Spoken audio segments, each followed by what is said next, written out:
Au Panama, des archéologues trouvaient sans cesse des chefs couverts d'or sous un champ aride. Assez étrange. Puis ils ont trouvé des parures de chefs si petites qu'elles ne pouvaient qu'appartenir à un enfant. Cette découverte a changé l'interprétation du site. El Caño n'était plus seulement un riche site de cérémonie. C'était plutôt un lieu où le pouvoir se transmettait d'une génération à l'autre. Et maintenant, une nouvelle chambre funéraire vient d'élargir cette vision. El Caño se distingue des récits habituels sur l'or antique. La dernière chambre, datant de 800 à 1000 après Jésus-Christ, n'a pas livré que des objets brillants. Elle a ajouté une pièce à un puzzle bien plus vaste. Les archéologues ont trouvé des poteries, des bijoux en or et un personnage central de haut rang, désigné par la disposition de l'or. Ce n'était pas de la richesse éparpillée au hasard. C'était une affirmation publique de son rang. Les objets eux-mêmes sont saisissants. 2 bracelets, 2 boucles d'oreilles, des pectoraux ornés de chauves-souris et de crocodiles. C'est pas le genre d'objet que l'on dépose par hasard. Ils ont été choisis pour faire passer un message. Dans un monde sans panneaux, sans projecteurs, ni inscriptions géantes, l'or servait de langage. Il indiqua à tous qui était la personne la plus importante dans cette chambre. L'emplacement rend tout cela encore plus frappant. Ni l'Égypte, ni le Pérou, ni un paysage archéologique célèbre rempli de ruines créantes. Le centre du Panama. Historiquement, cette région était vue comme un simple passage entre les grands centres de l'Amérique ancienne, entre les Mayas au nord et les cultures andines au sud. El Caño remet sans cesse en question cette vision ancienne. Cette vieille hypothèse existait pour une raison. Cette partie du Panama ne ressemble pas à un empire bâti en pierre. Pas de temple géant, pas de murs dynastiques sculptés, pas de ruines criant « une société puissante vivait ici ». En Amérique centrale tropicale, la vie quotidienne était faite de matériaux qui vieillissent mal. Bois, chaume, fibres, peau, plume. La plupart ne résistent tout simplement pas pendant 1000 ans. Alors quand l'or survit, il devient l'un des témoignages les plus forts. Et El Caño n'a pas livré ses secrets facilement. L'équipe de Julien Maillot y a débuté des relevés géophysiques en 2005. En 2010, ils ont creusé à 5 mètres et découvert un chef couvert d'or. Puis le site a continué de révéler ses trésors. Plus de bijoux, plus de chambres funéraires, plus de preuves reliant ce champ à tout un paysage cérémoniel. Ce n'était pas une simple fouille d'un week-end. Ce fut des années de travail patient en transformant un pâturage calme en l'une des plus grandes histoires archéologiques du Panama. Le contraste est saisissant. En surface, El Caño semble ordinaire, le genre d'endroit où l'on attend de l'herbe, du bétail et de la chaleur, pas des dynasties. Mais sous ce sol banal, les archéologues ont trouvé des symboles d'autorité faits pour être vus de loin. L'or poli aurait capté la lumière intense du soleil. Les ornements de poitrine brillaient probablement quand un chef bougeait. L'imagerie animale, chauve-souris, crocodiles et autres créatures puissantes, transformaient les bijoux en un langage visuel d'autorité. C'était un statut que l'on pouvait repérer instantanément. Et la chambre la plus récente est importante car elle n'est pas isolée. Maillot a déclaré que le site a révélé 9 chambres similaires et que c'était un lieu où l'élite était inhumée pendant environ 200 ans. Cette découverte élargit l'interprétation du site. Une chambre riche est intéressante. Un lieu de repos cérémoniel utilisé par des puissants sur plusieurs générations suggère tout autre chose. Cela commence à ressembler à un système durable.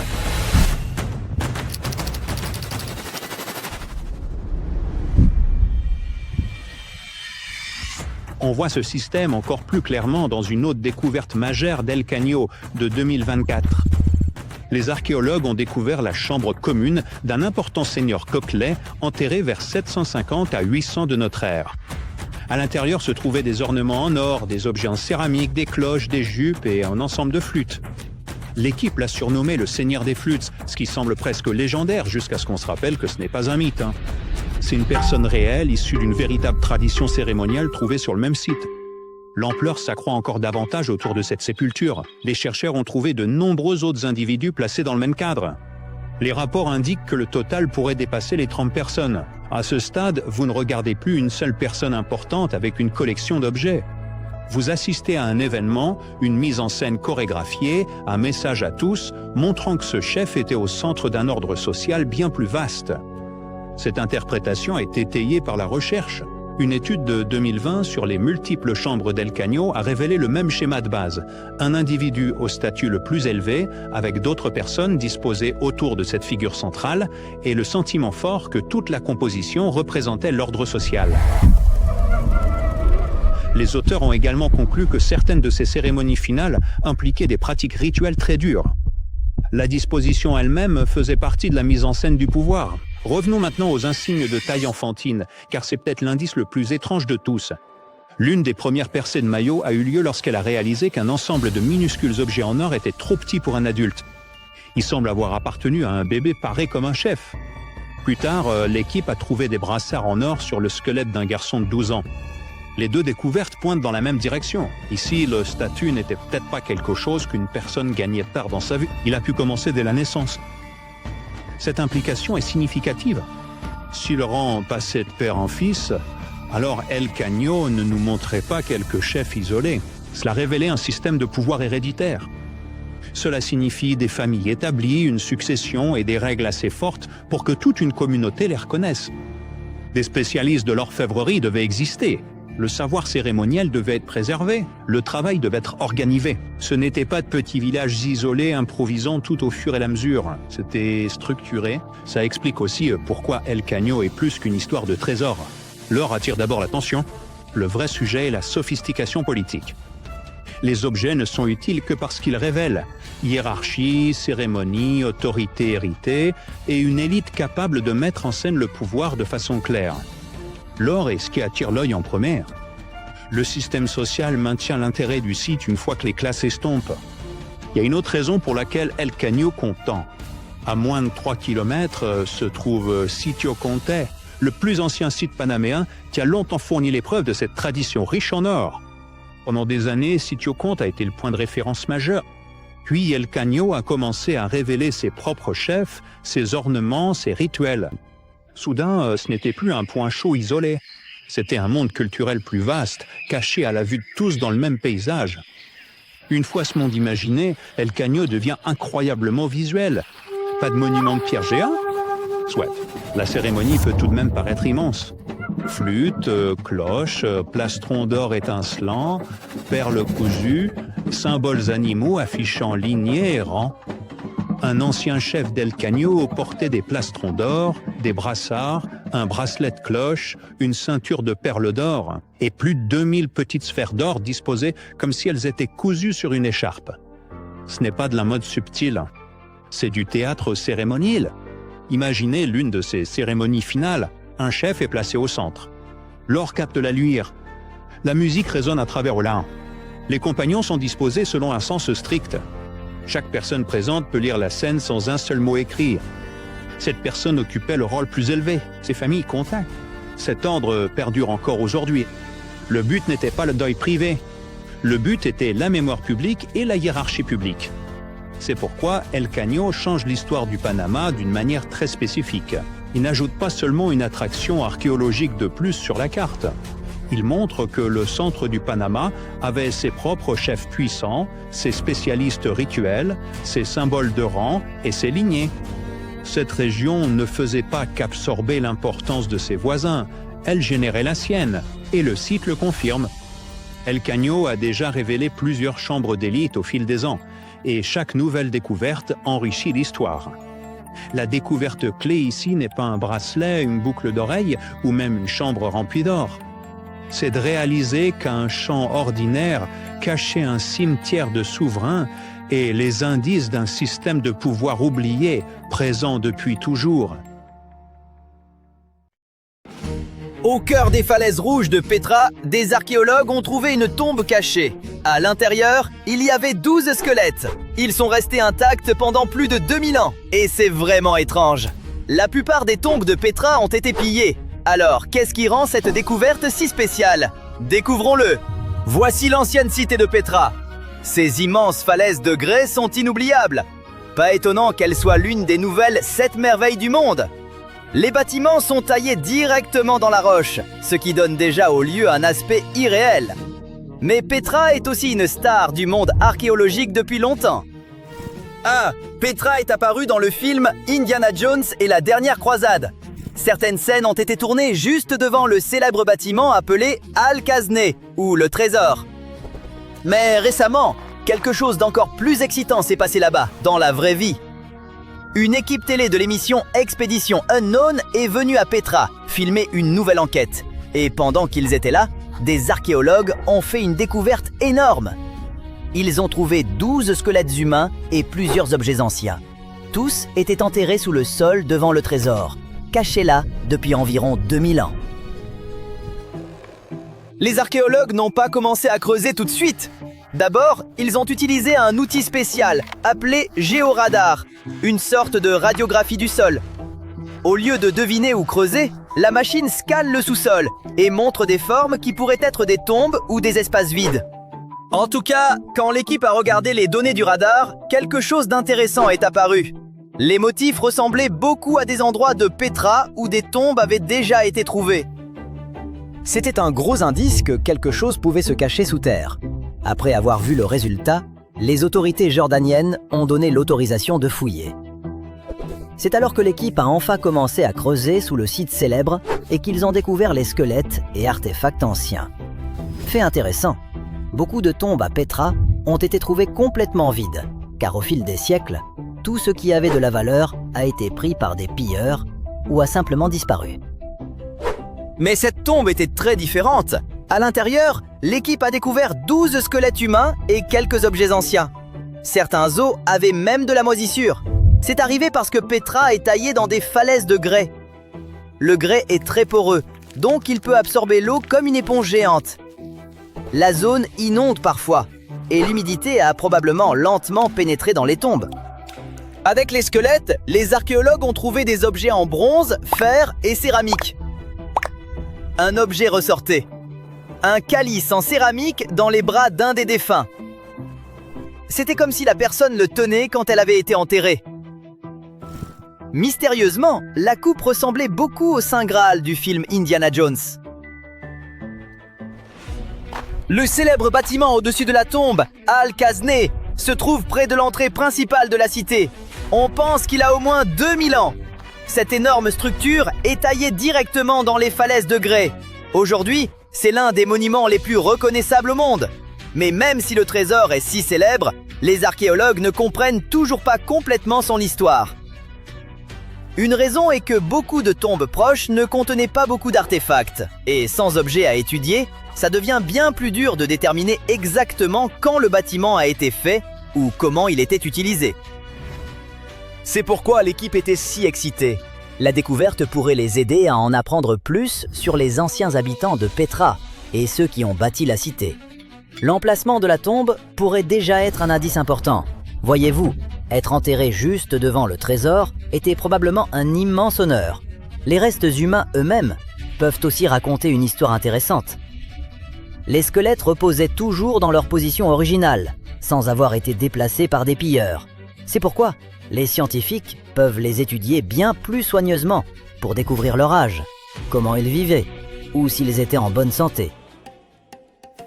On peut aussi mieux connaître l'endroit que ces gens appelaient leur foyer, l'ancienne cité de Petra. Elle a été bâtie il y a plus de 2000 ans par les Nabatéens. À partir du 4e siècle avant notre ère, cette cité du désert est devenue le centre de leur royaume et une étape commerciale importante au Moyen-Orient. L'emplacement a beaucoup aidé. Petra se trouve dans une vallée entourée de montagnes et l'entrée principale est un long canyon étroit appelé le Siq. Comme le passage est si étroit, la cité était facile à défendre et difficile à attaquer pour les ennemis. Grâce à ces facteurs, la cité a grandi rapidement. À son apogée, environ 30 000 personnes y vivaient peut-être. Mais la cité se trouve dans un canyon désertique sec. L'eau naturelle y est plutôt limitée. Alors, comment tant de gens ont-ils pu vivre à Petra? La réponse est une ingénierie astucieuse. Les Nabatéens ont construit un système d'eau incroyablement avancé pour l'époque. Ils ne dépendaient pas d'une source d'eau, c'était tout un réseau taillé directement dans la roche. Ils ont creusé des canaux, des tuyaux et des citernes dans les falaises. Ça leur permettait de guider l'eau des sources proches vers la cité. C'était comme un système de plomberie antique, entièrement construit en pierre. Encore mieux, l'eau ne coulait pas directement dans la cité. D'abord, elle passait par des bassins de décantation, où la saleté et le sable coulaient au fond. Ensuite, l'eau était stockée dans de grands réservoirs entourés d'épais murs de pierre, ce qui gardait l'eau plus fraîche dans la chaleur du désert. Les crues soudaines étaient aussi un grand danger dans le canyon. Quand de fortes pluies tombaient dans les montagnes, l'eau dévalait souvent les vallées étroites. Pour gérer ça, les Nabatéens ont construit des barrages et des canaux qui redirigeaient l'eau vers des réservoirs. Un autre aspect intrigant de Petra est l'emplacement de ses bâtiments principaux. En 2013, des chercheurs ont découvert que plusieurs monuments importants s'alignaient avec le soleil à des moments clés de l'année, comme les solstices et l'équinoxe. Les scientifiques pensent maintenant que les bâtiments fonctionnaient comme des calendriers géants, aidant les gens à suivre les saisons dans un paysage désertique. Les signes naturels du temps peuvent être difficiles à remarquer là-bas. Un autre mystère de Petra, ce sont 3 blocs de pierre massifs appelés les blocs Djinn. Ils remontent à environ le 2e siècle avant notre ère et sont parmi les premières grandes tombes construites à Petra. 2 d'entre eux ont des chambres funéraires à l'intérieur et le 3e a même une tombe au sommet, comme un petit cercueil sur le toit. Personne ne sait vraiment pourquoi ils ont été construits. La plupart des experts disent que c'était des tombes, mais certains pensent qu'ils ont pu être taillés pour honorer des divinités ou utilisés dans des rituels. Mais malgré toute la grandeur de Petra, les choses ont commencé à changer en 106 de notre ère. C'est alors que le puissant empire romain a pris le contrôle de la cité et l'a intégrée à son territoire. Le commerce n'a pas complètement cessé, mais la cité a lentement perdu de son importance. Plus tard, un grand séisme en 551 de notre ère a causé de sérieux dégâts. Ça a pu être le coup final pour une cité déjà en déclin. Avec le temps, Petra fut finalement abandonnée et devint connue comme la cité perdue. Mais il y a un autre surnom, bien plus utilisé, la cité rose. Le nom vient de la couleur des falaises autour de Petra. Les roches de grès ont une couleur rose rougeâtre, surtout quand le soleil est bas dans le ciel. Ce que voient les touristes n'est qu'une infime partie de Petra. Certaines estimations disent que les archéologues n'ont fouillé qu'environ 15% de la cité. Les visiteurs traversent l'étroit Siq, contemplent le trésor haut de 40 mètres, marchent le long des rues bordées de tombes et gravissent plus de 800 marches pour atteindre le monastère, Al-Deir. Mais c'est comme voir la pointe d'un iceberg, le reste est toujours enfoui. Petra n'arrête pas de nous surprendre. En 2016, des chercheurs ont utilisé des images satellites pour repérer un immense monument encore inconnu.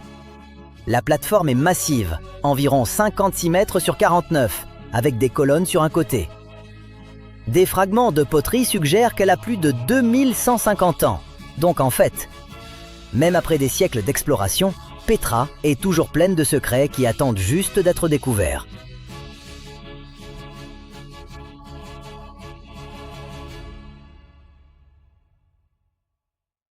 Durant des siècles, le monde s'est interrogé sur la manière dont les géants de l'île de Pâques avaient été déplacés.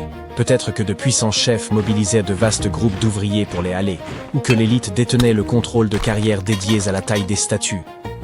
Mais nous savons à présent que les habitants de Rapa Nui ne traînaient pas leurs statues Moai comme de simples troncs inertes jusqu'à leur emplacement. Ils les faisaient marcher. Les chercheurs ont étudié près d'1 millier de Moai, analysant leur forme, leurs proportions, leurs traces d'usure, ainsi que la légère inclinaison vers l'avant et la base incurvée que beaucoup présentaient. Puis une évidence s'est imposée. Ces détails relevaient d'un choix d'ingénierie.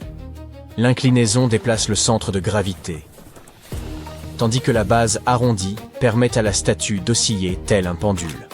Une fois le mouvement lancé, l'inertie soutient chaque pas.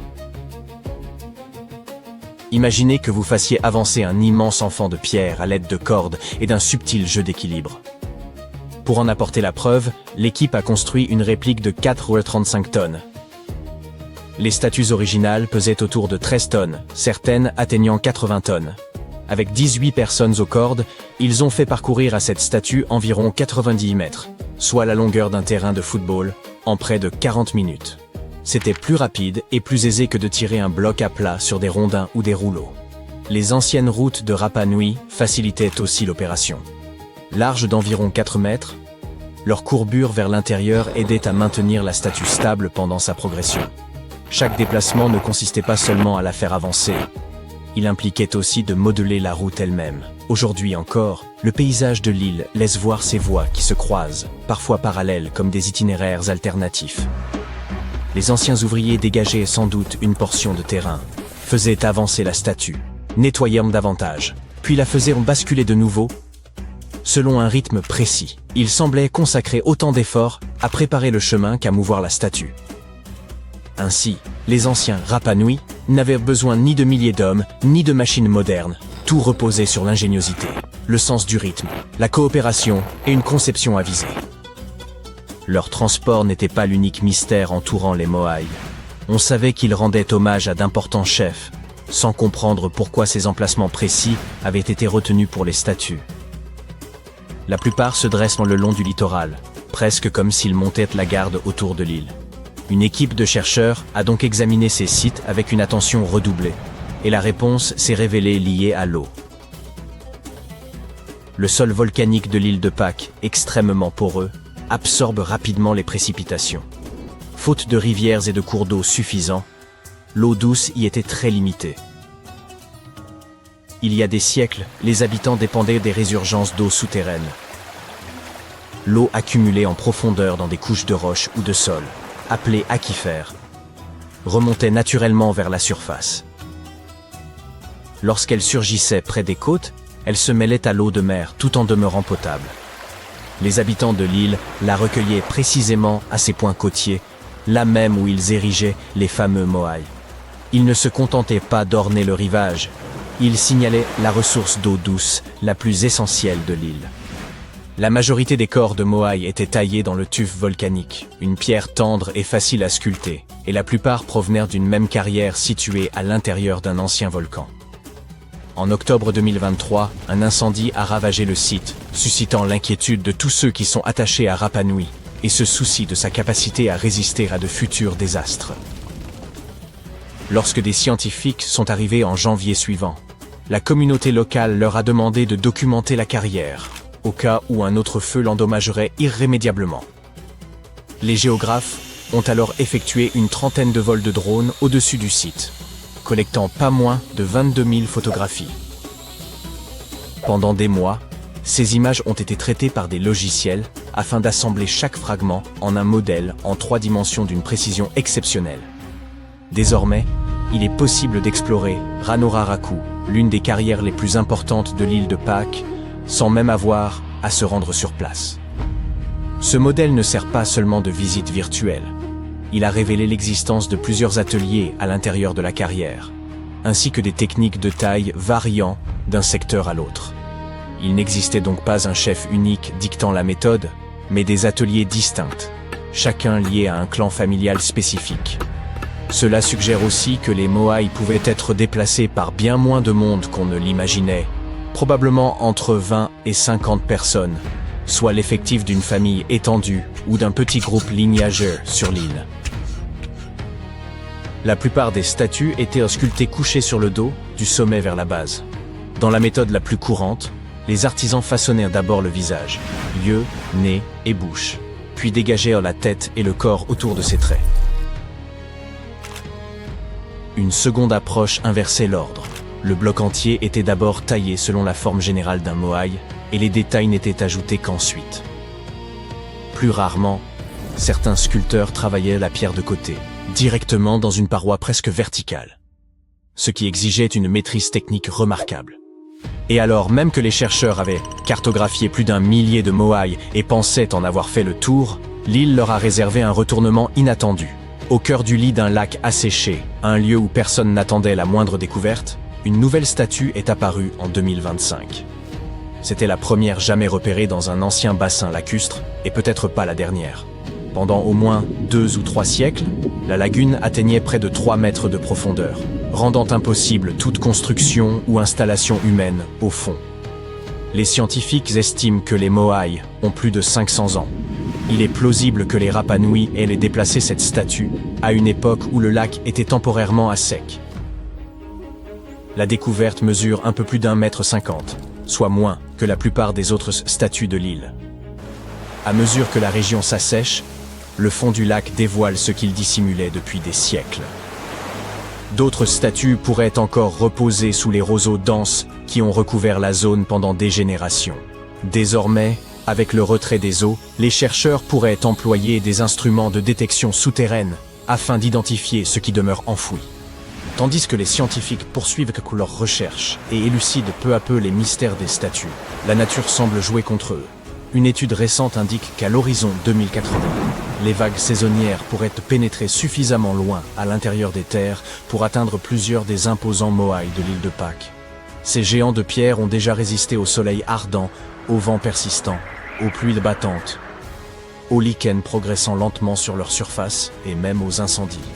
Toutefois, l'élévation du niveau marin menace déjà les côtes, exposant à présent les moaïs à un danger plus grave que tout ce qu'ils ont affronté jusqu'ici. Les chercheurs ont conçu un modèle informatique extrêmement précis, un jumeau numérique, d'une baie située sur la côte sud-est. Ils ont simulé divers scénarios d'élévation du niveau de la mer afin d'analyser la propagation des vagues dans cette zone.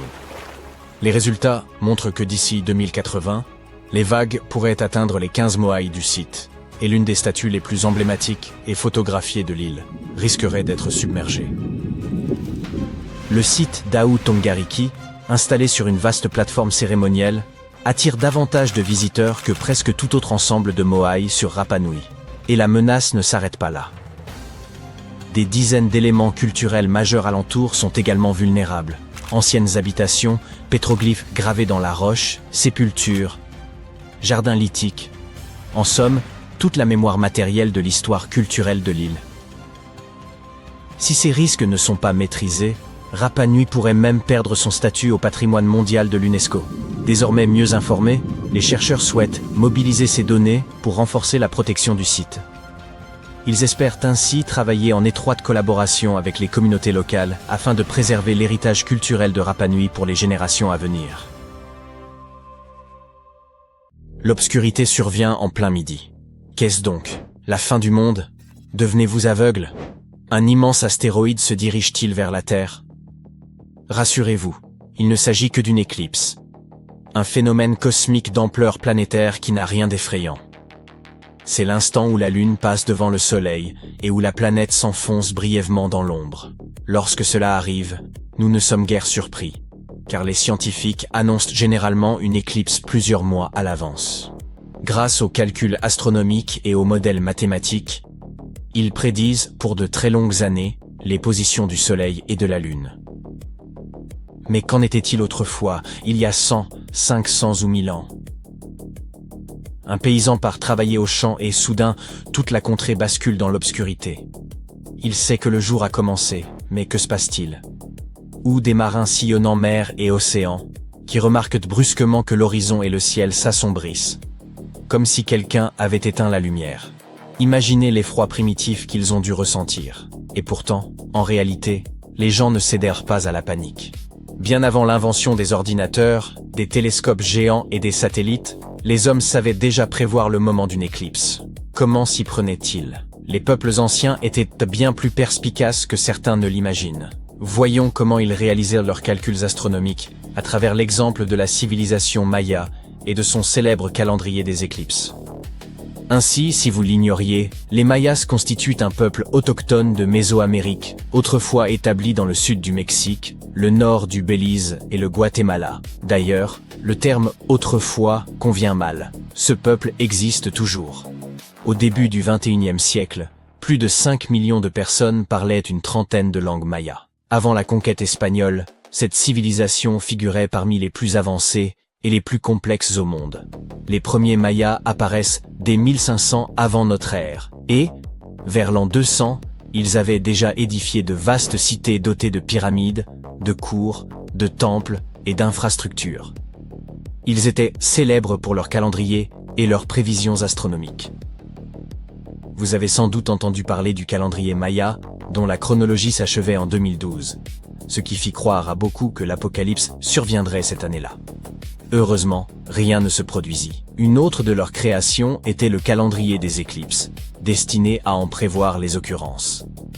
Longtemps, les scientifiques en ont ignoré le fonctionnement, mais ils en connaissent aujourd'hui le principe. Tout commence avec le Codex de Dresde, un ouvrage datant des 11e ou 12e siècles. Composé de 78 pages en papier d'écorce, renfermant des savoirs sur l'astronomie, l'astrologie, les saisons et la médecine. Il fait partie des rares livres à avoir survécu à la conquête espagnole du territoire maya. Les dates des éclipses revêtaient alors une grande importance. Mais pourquoi? Souhaitait-il simplement chômer et festoyer? En un sens, oui. Mais il s'agissait de cérémonies sombres et redoutables. D'antiques rituels sans rien de réjouissant. Les Mayas voyaient dans l'obscurcissement du soleil par la lune un signe envoyé par les créatures mythologiques qu'ils adoraient. Lorsque le jour s'assombrissait, ils accomplissaient des rites inquiétants, espérant ainsi apaiser les divinités et obtenir récoltes abondantes, protection contre leurs ennemis, renouveau de la nature ou autres faveurs. Sans entrer davantage dans les détails, retenez qu'ils tenaient à connaître à l'avance les dates des éclipses afin de préparer ces cérémonies. C'est dans ce but qu'ils conçurent leur calendrier.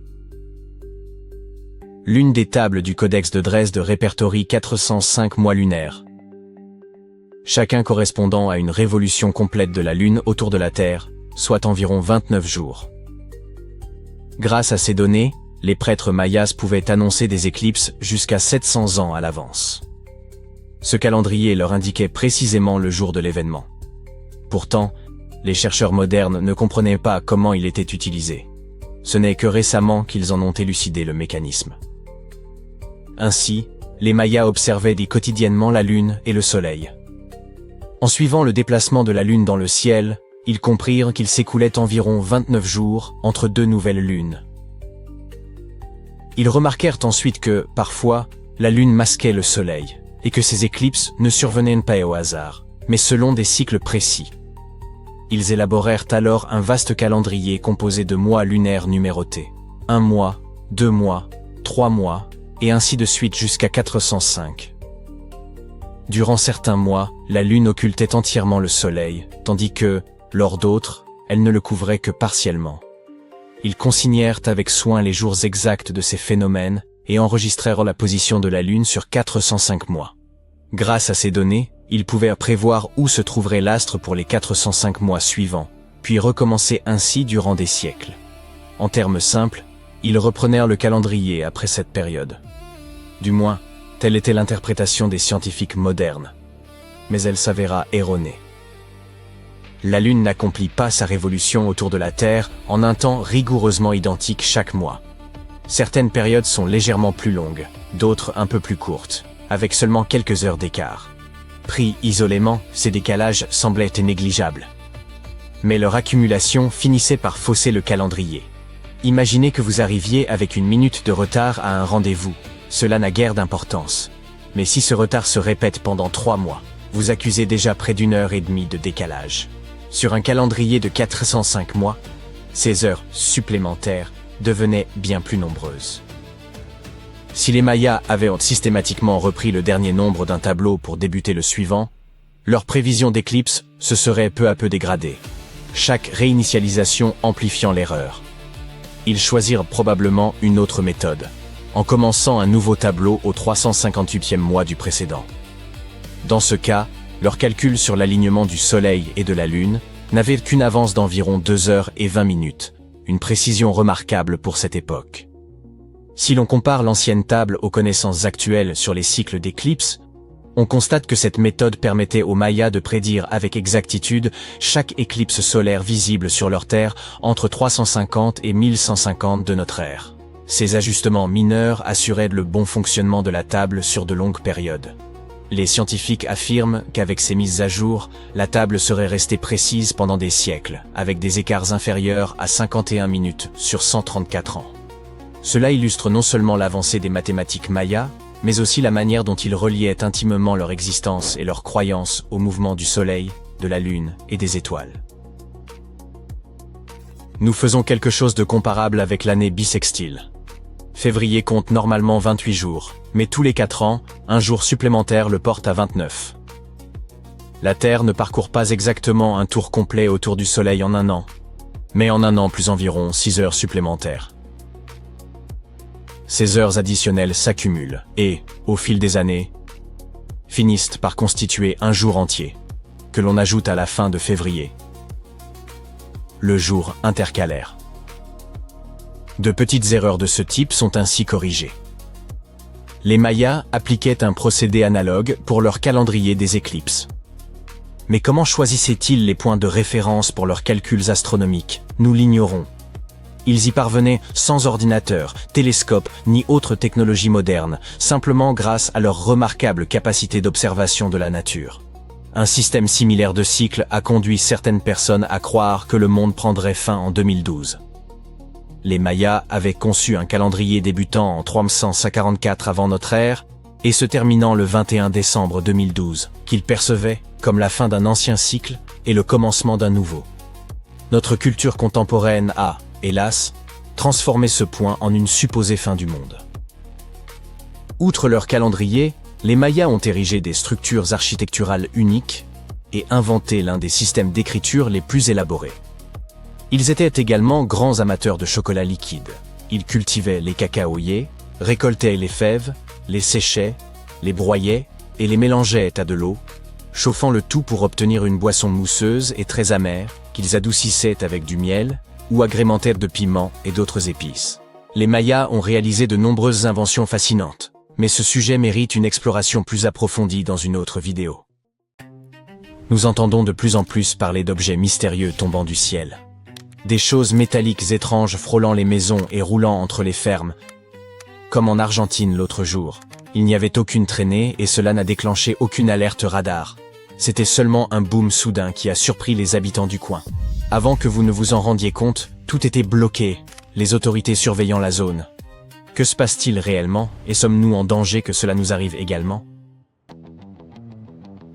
Les habitants d'une petite ville rurale du nord de l'Argentine mènent une vie tranquille. Pour eux, sans doute, la chose la plus dramatique est lorsqu'une vache s'égare. Ce qu'ils n'attendaient certainement pas, c'était un cylindre géant tombant de nulle part. Le propriétaire s'estimait heureux que l'objet n'ait pas percuté sa maison. Il a appelé la police, sinon pour comprendre ce que c'était et ce que cela faisait soudain dans son jardin, du moins pour l'aider à s'en débarrasser. Cependant, lorsque les agents sont arrivés sur place, ils ont compris que cette tâche dépassait leurs compétences. Ils ont dû appeler des spécialistes, ceux qui arrivent avec des équipements de protection et des instruments étranges qui émettent des bips. Avant d'examiner l'objet, la procédure standard consiste à s'assurer que rien n'est prêt à exploser. Les objets tombés de l'espace peuvent être comme une canette secouée pleine de carburant de fusée restant. Un mauvais coup de sonde et pssst, cela pourrait causer de sérieux problèmes. Après s'être assuré qu'il était sûr d'approcher l'objet, le véritable mystère a commencé à se dévoiler. Là même, dans la Terre, se trouvait une longue coque noire en fibre de carbone, marquée de bosses sur le flanc. Elle ressemblait à un reste de vaisseau spatial mâchonné, puis recraché par une effrayante baleine de l'espace. Quand les objets chutent, leur rotation peut fortement s'accélérer. Et lorsqu'ils atteignent le sol, ils peuvent culbuter comme un ballon de rugby mal rattrapé, ce qui les déforme et les rend méconnaissables. Les rapports indiquent une longueur de près d'1,60 m et un poids suffisant pour s'enfoncer dans la Terre.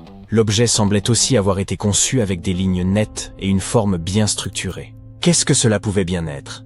L'hypothèse la plus évidente était qu'il est dérivé depuis son orbite. Peut-être un vestige d'un ancien lancement, ayant finalement perdu sa lutte contre la gravité. Des milliers de satellites hors service et de fragments de fusées gravitent encore autour de la Terre. Même dans l'espace, une légère traînée atmosphérique grignote les objets et leur vole leur vitesse. Et lorsqu'ils ralentissent trop, ils retombent en spirale vers notre planète. Un vieux satellite constitue donc une bonne piste. Cependant, la forme reste étrange. En général, ils sont ronds et non comme celui-ci. Une autre explication plausible serait que cet objet étrange provienne d'un avion. Les appareils commerciaux perdent parfois des éléments tels que des panneaux, des pneus ou même des portes. En 2014, un Boeing 757 de Delta connut une aventure imprévue en perdant un panneau supérieur d'aile en plein vol. Même si cela peut paraître inquiétant, le problème n'affecta pas la capacité de l'avion à voler, et il atterrit sans encombre. En juillet 2024, un Boeing 757 de United Airlines, au décollage de Los Angeles, perdit une roue du train d'atterrissage principal, mais poursuivit jusqu'à Denver et se posa sans faire de blessés. Comme vous le constatez, des choses étranges arrivent, mais l'objet argentin paraît bien trop inhabituel et nettement plus volumineux.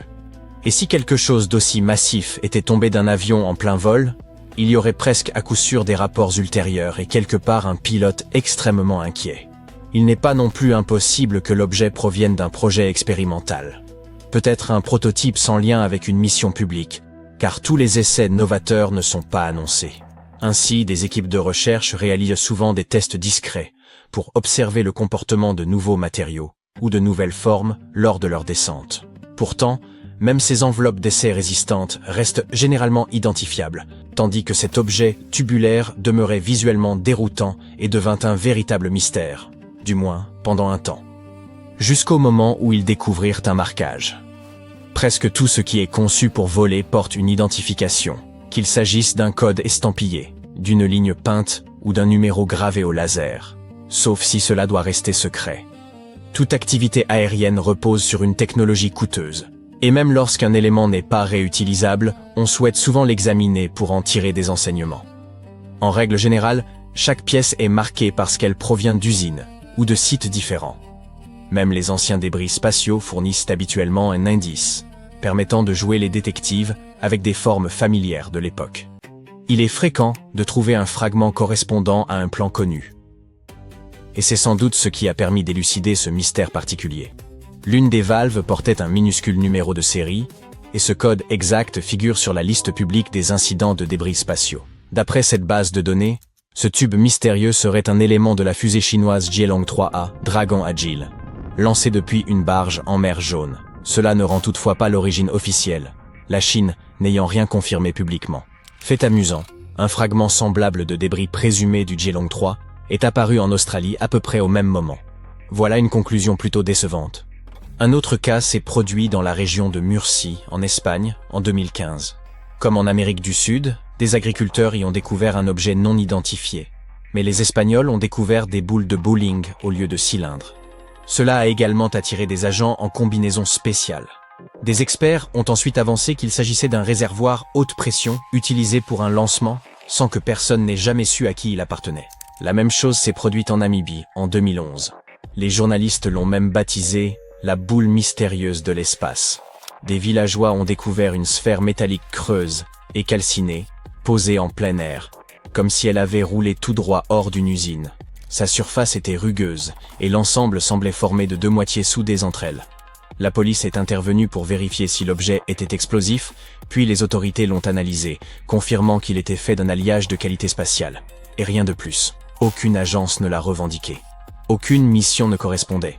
Des habitants ont signalé une série de petites explosions quelques jours avant la découverte, et des responsables ont noté que des sphères similaires étaient apparues en Australie et en Amérique centrale au cours des dernières décennies. Cela s'est aussi produit au Vietnam, où non pas une, mais 3 lourdes boules sont tombées en 3 endroits distincts.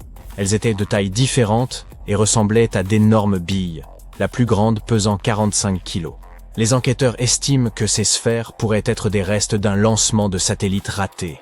Les dégâts modérés suggèrent une chute depuis une altitude relativement basse. Les autorités partagent cet avis et indiquent qu'il s'agit probablement d'un objet venu de l'orbite terrestre, sans pouvoir le relier à une mission précise. En Inde, des habitants du Gujarat ont également découvert d'énormes boules de billard similaires. Tous ces objets qui tombent pointent vers un problème beaucoup plus vaste. L'espace autour de la Terre devient de plus en plus encombré. Au fil des décennies, l'orbite terrestre basse a commencé à ressembler à un débarras que personne n'aurait jamais nettoyé. Bien que la majorité des débris se désintègrent en rentrant dans l'atmosphère, comme vous l'avez constaté, certains fragments plus lourds peuvent survivre à la chute et atteindre la Terre. Pas étonnant que personne ne veuille en assumer la responsabilité. Ce serait comme admettre avoir laissé des déchets sur l'autoroute et causé un accident de la circulation. Mais le problème s'aggrave à une échelle bien plus large. Les chercheurs mettent en garde contre un phénomène appelé le syndrome de Kessler.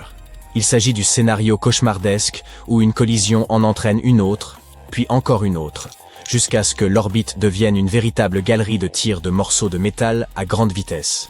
Une seule collision peut déclencher une réaction en chaîne incontrôlable, transformant l'orbite en un nuage de débris se déplaçant rapidement. Si cela se produisait, certaines orbites pourraient devenir trop dangereuses à utiliser.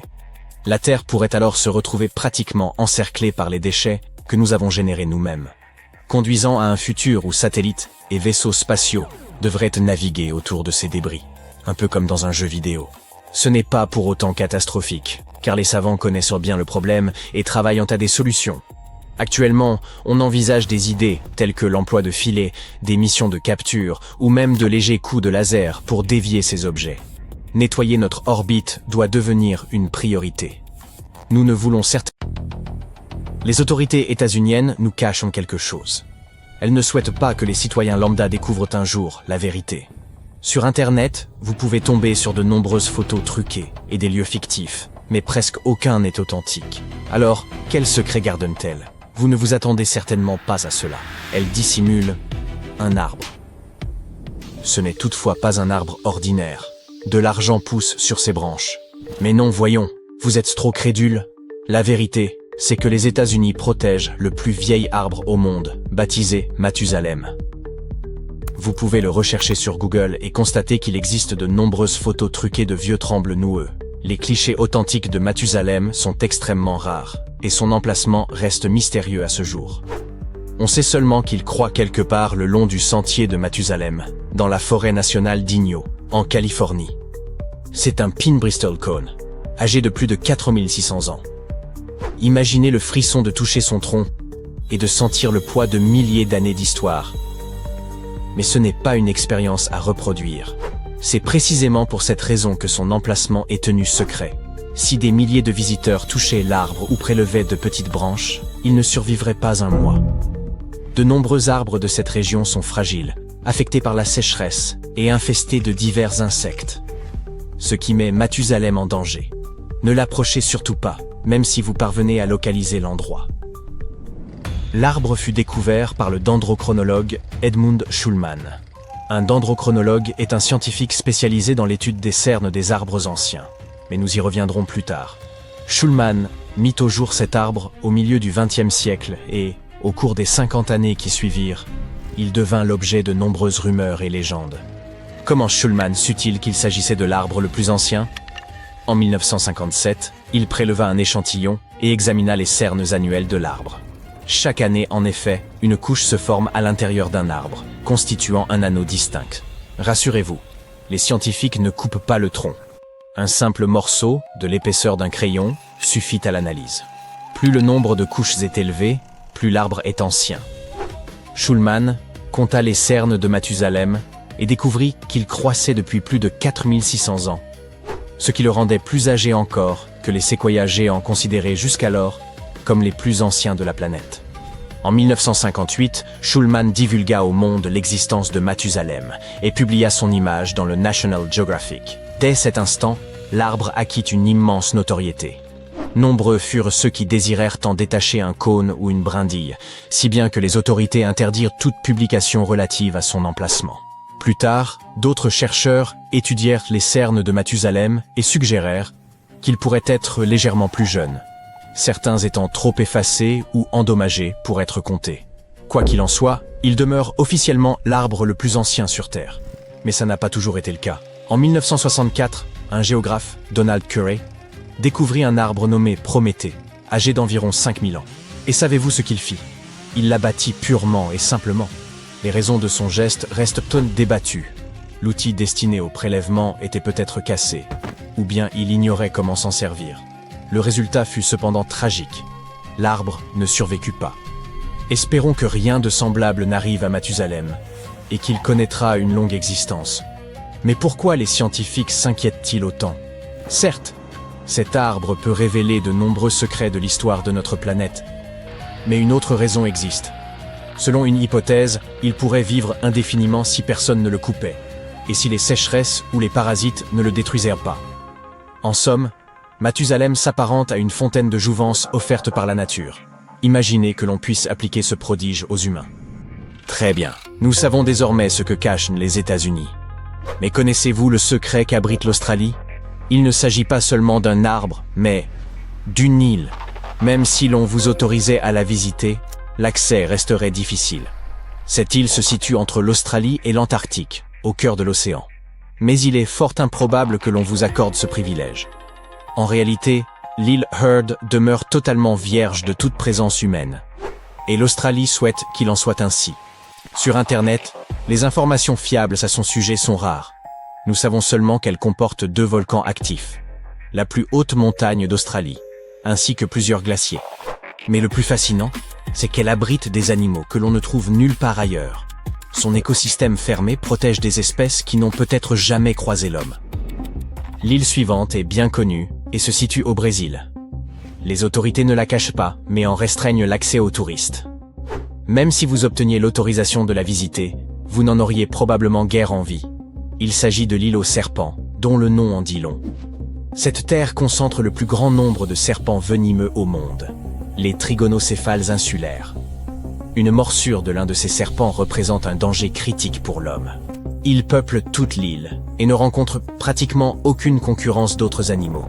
Seuls des spécialistes, capables de manipuler ces reptiles, peuvent s'y rendre. Nombre d'endroits secrets demeurent inaccessibles, car les humains peuvent les endommager involontairement.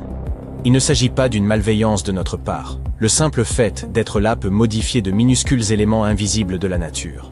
Voici un exemple frappant du type de destruction que nous sommes capables de provoquer. Vous avez certainement déjà vu des photos de peintures rupestres anciennes représentant des chevaux et des taureaux. L'une des grottes les plus célèbres est celle de Lascaux, en Dordogne. Sur ces murs, on a découvert plus de 600 dessins et environ 1500 gravures, datant de 20 000 ans et représentant diverses espèces animales. Les chercheurs ouvrirent la grotte au public, ce qui provoqua un désastre. Trop de visiteurs perturbèrent l'écosystème de la grotte. Un champignon apparut et se répandit sur les murs, détruisant les anciennes fresques. Ce fut une véritable tragédie pour le monde scientifique. La grotte fut rapidement fermée aux visiteurs, et seuls quelques archéologues y ont désormais accès. Personne ne sait quand ou si la grotte rouvrira.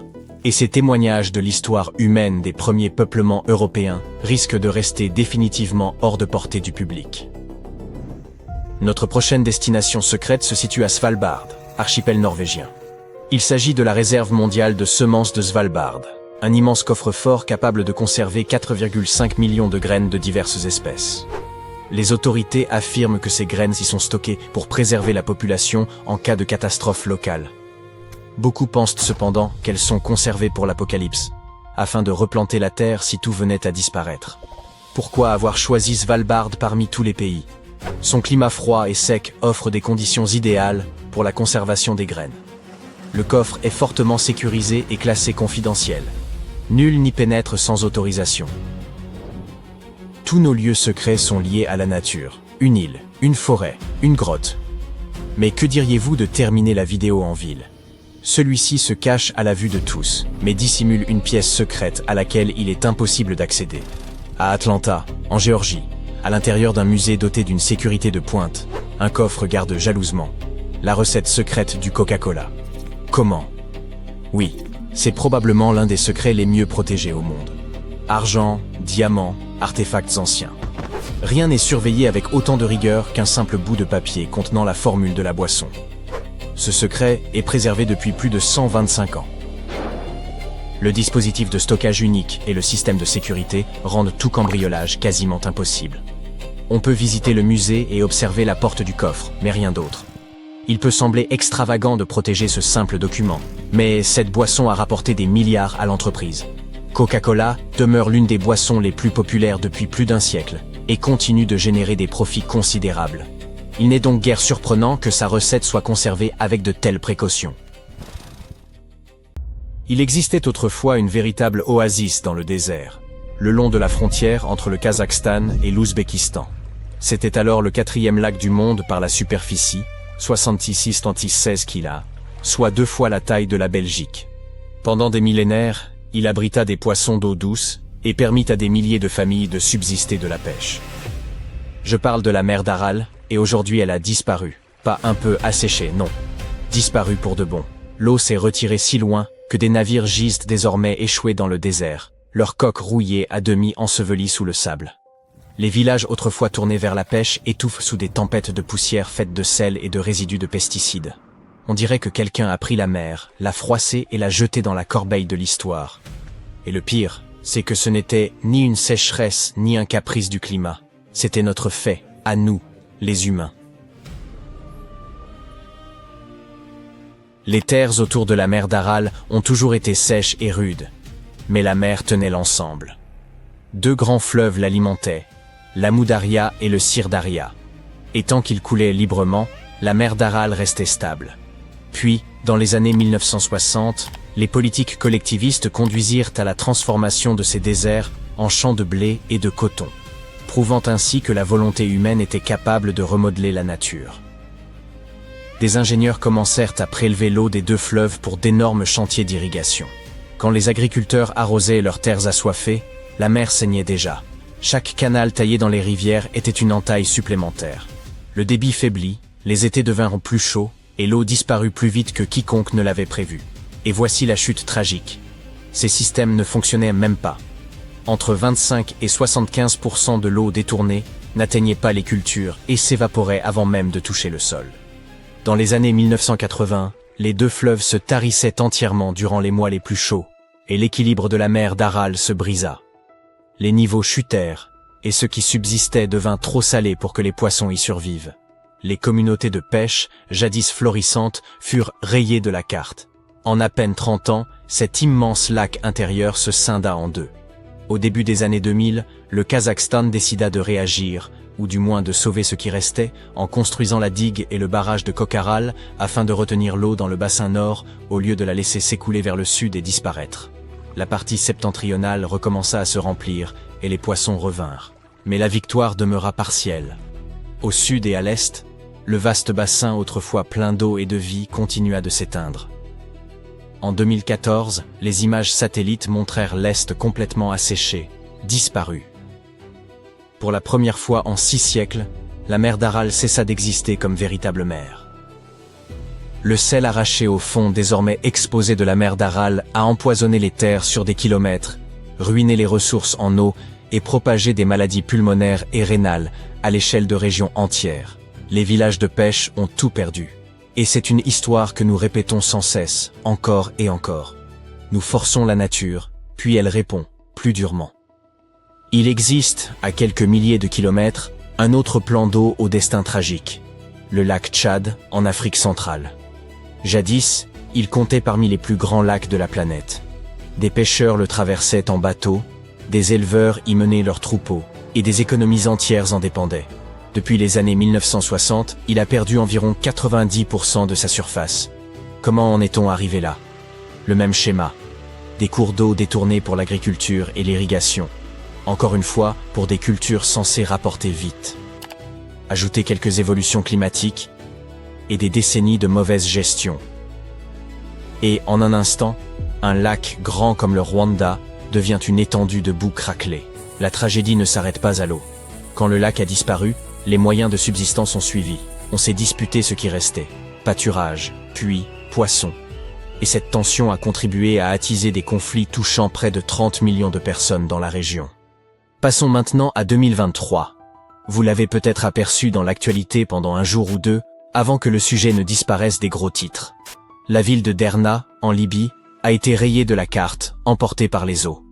2 barrages se trouvaient en amont, tous deux construits dans les années 1970. Ils étaient censés retenir les crues, à l'époque où on les entretenait encore. Puis sont venues des années de conflits, de corruption et d'abandon. Les ingénieurs les savaient fissurés, mais personne n'est intervenu. Lorsque la tempête Daniel a frappé, un monstre nourri par une Méditerranée plus chaude, la pluie est tombée des heures durant, les réservoirs se sont remplis, et ces ouvrages négligés ont cédé. 2 murs d'eau ont dévalé la vallée au cœur de la nuit, balayant Derna comme un bulldozer surpuissant.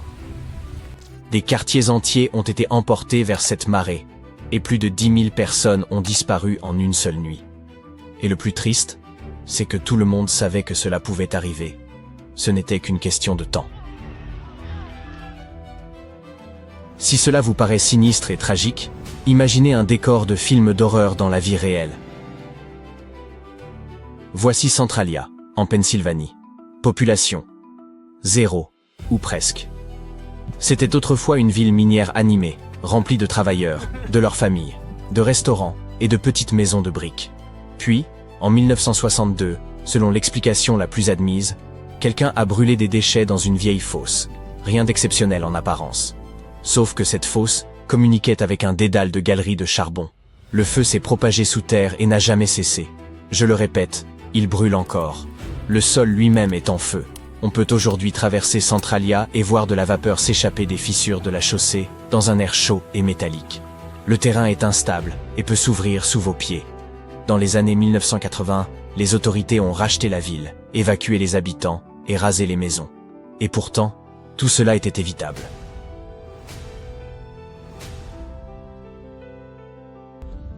Si l'on avait correctement scellé les puits, surveillé les gaz ou simplement pris le risque au sérieux, Centralia existerait peut-être encore. À la place, c'est une ville fantôme en flammes, un avertissement très concret que nous n'avons pas toujours besoin de la nature pour nous brûler. Nous savons très bien le faire nous-mêmes. Une autre prouesse inquiétante de l'humanité consiste à déclencher des séismes. Si vous en doutez, regardez Pawnee, dans l'Oklahoma. Le 3 septembre 2016, à 07h02, un tremblement de terre de magnitude 5,8 a frappé la région, le plus puissant jamais enregistré dans l'État. Des murs se sont fissurés, des meubles ont basculé, et, l'espace d'un instant, l'Oklahoma a ressemblé à la Californie. Or, l'Oklahoma n'est pas censé connaître de tels séismes. Que s'est-il donc passé? La réponse est sous nos pieds. Dans les puits d'injection des eaux usées, issues de la fracturation hydraulique. Pour extraire pétrole et gaz, on envoie des millions de litres d'eau et de produits chimiques en profondeur. Le fluide restant, pollué et sous pression, doit être évacué. On l'injecte donc dans des puits profonds. Ces injections augmentent la pression le long d'anciennes failles. Et, à la fin, ça cède. La Terre bouge, littéralement. Personne n'était vraiment surpris. Les scientifiques alertaient depuis des années. L'Oklahoma est passé d'environ 2 séismes notables par an à plus de 900 en 2015. Et malgré cela, les autorisations pour de nouveaux puits ont continué d'affluer. S'il existe un fil conducteur à toutes ces histoires, c'est celui-ci. Chacune de ces catastrophes était accompagnée d'un avertissement. La mer d'Aral ne s'est pas asséchée en une nuit. Les barrages de Derna ne se sont pas fissurés en secret. Et l'incendie de Centralia est parti d'une simple allumette. On les avait vus venir, mais on ne voulait simplement pas s'arrêter. Et avez-vous remarqué que la saison des incendies ne finissait plus vraiment? Californie, Australie, Grèce, à vous de choisir. Les incendies sont chaque année plus vastes, plus rapides et plus difficiles à contenir. Et non, ce n'est pas seulement la météo. Prenez un siècle de déforestation, ajoutez des banlieues étalées au bord des forêts, puis des lignes électriques et des herbes sèches. Vous obtenez une tempête de feu qui attend une étincelle, et cette étincelle est le plus souvent humaine. Pendant que certains endroits brûlent, d'autres s'enfoncent, au sens propre. En Indonésie, par exemple, le pompage excessif des nappes pour les villes et l'industrie fait s'affaisser des zones côtières entières. Jakarta descend si vite qu'elle pourrait devenir inhabitable en quelques décennies. Et pourtant, on continue d'y construire. Est-ce l'avidité, une vision court-termiste, ou la croyance que la nature nous pardonnera toujours? Un jour, nous comprendrons que le pardon n'est pas infini. En 1912, les journaux britanniques s'enthousiasmaient pour une affirmation audacieuse. Les premiers humains seraient apparus en Grande-Bretagne et non en Afrique. L'impression était celle d'une histoire réécrite de fond en comble, et l'adhésion fut générale. Les foules applaudirent, les savants célébrèrent l'événement, et le petit village de Piltdown, dans le Sussex, devint soudain le centre de ce qui fut présenté comme la plus grande découverte de l'histoire de l'évolution. Tout cela fut rendu possible par Charles Dawson, un archéologue amateur curieux, désireux de se faire un nom dans le monde scientifique. Il affirma avoir découvert des fragments osseux appartenant à une créature intermédiaire entre les singes et les humains. Dawson s'associa à Arthur Smith Woodward, géologue respecté du Musée d'histoire naturelle de Londres, et ensemble ils assemblèrent des morceaux de crâne, des dents et même des outils primitifs. Leur découverte, baptisée l'Homme de Piltdown, fut présentée à la Société géologique et crue pendant des décennies. Les manuels scolaires réorganisèrent même l'évolution humaine autour de ce fossile, appris comme une vérité absolue par des générations entières. Mais un retournement survint. En 1949, de nouvelles techniques permettant de dater précisément les objets révélèrent des incohérences. Les analyses montrèrent que le crâne n'avait qu'environ 50 000 ans, et non plusieurs centaines de milliers. Plus surprenant encore, le crâne et la mâchoire n'appartenaient pas à la même espèce. Un crâne humain avait été combiné avec la mâchoire d'un singe, probablement un orang-outan. Les dents avaient été limées pour paraître plus humaines, et les os teintés afin de correspondre au gravier environnant. Ce fossile artificiel parvint à tromper le monde entier en lui faisant croire à la découverte d'une pièce manquante de l'histoire humaine.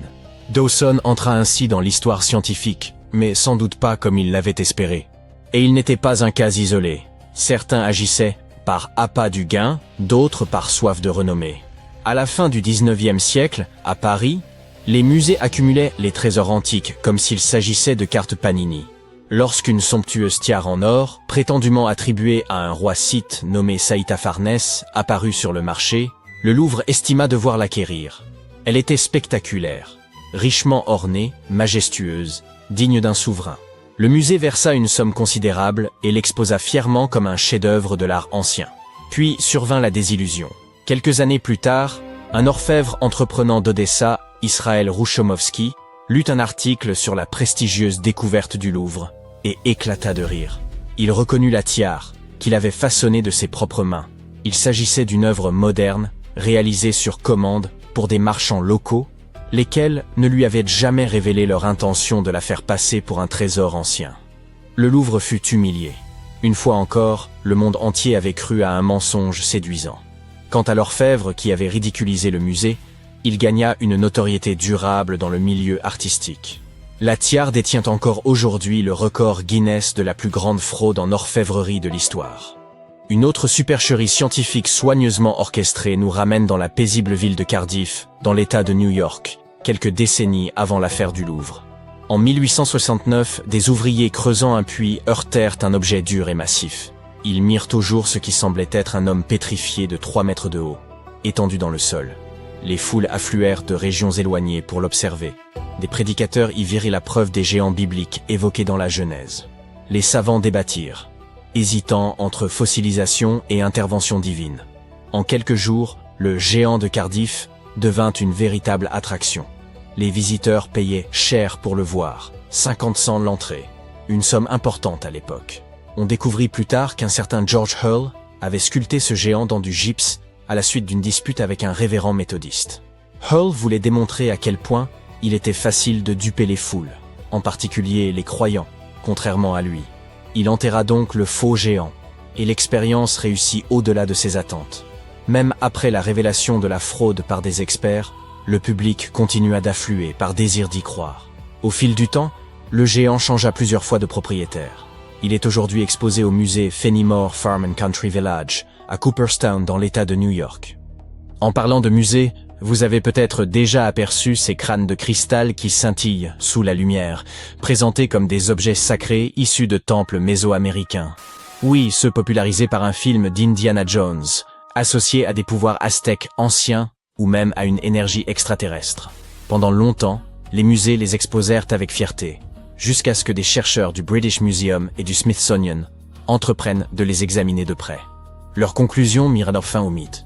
Ils établirent que ces crânes avaient été façonnés à l'aide d'outils rotatifs modernes et d'abrasifs inconnus des anciens sculpteurs. Autrement dit, ils furent fabriqués au 19e ou 20e siècle à l'aide de machines contemporaines et réussirent à tromper le monde entier. Il ne s'agissait ni de messages divins, ni de vestiges de civilisation venus de l'espace, mais simplement de presse-papier luxueux qui persuadèrent bien des gens de l'existence de prétendus pouvoirs anciens. Faisons maintenant un bond de plusieurs décennies vers une époque plus proche de la nôtre. Dans les années 1960, l'université de Yale révéla ce qui semblait être une découverte capable de réécrire l'histoire. Une carte du XVe siècle représentant l'Amérique du Nord sous le nom de Vinland. Cela impliquait que les Vikings avaient cartographié le continent bien avant Christophe Colomb. Les titres de presse furent sensationnels. L'idée avait quelque chose de romanesque. Des explorateurs traversant des mers glacées des siècles avant que l'Europe ne sache même que l'Amérique existait. Pourtant, un détail posait problème. Le parchemin était bien médiéval, mais pas l'encre. Des décennies d'analyse montrèrent qu'elle contenait du dioxyde de titane, un pigment mis au point au XXe siècle. En 2021, Yale le confirma officiellement. La carte de Vinland était une contrefaçon moderne, tracée sur un parchemin ancien pour paraître authentique. Elle ne témoignait pas du génie viking, mais plutôt de l'ingéniosité humaine d'un côté et de notre crédulité de l'autre.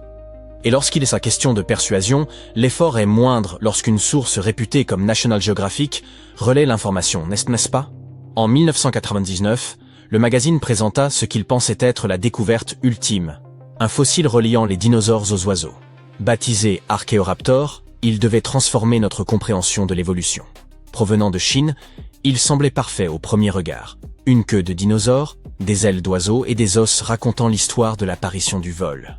Mais rapidement, des doutes apparurent parmi les paléontologues. Les os ne s'alignaient pas correctement. Des scanners révélèrent alors la vérité. Le fossile avait été assemblé à partir de morceaux appartenant à des espèces différentes. Une queue de dinosaure issue d'un fossile, un corps d'oiseau provenant d'un autre. Quelqu'un avait littéralement composé un spécimen de Frankenstein pour en accroître la valeur.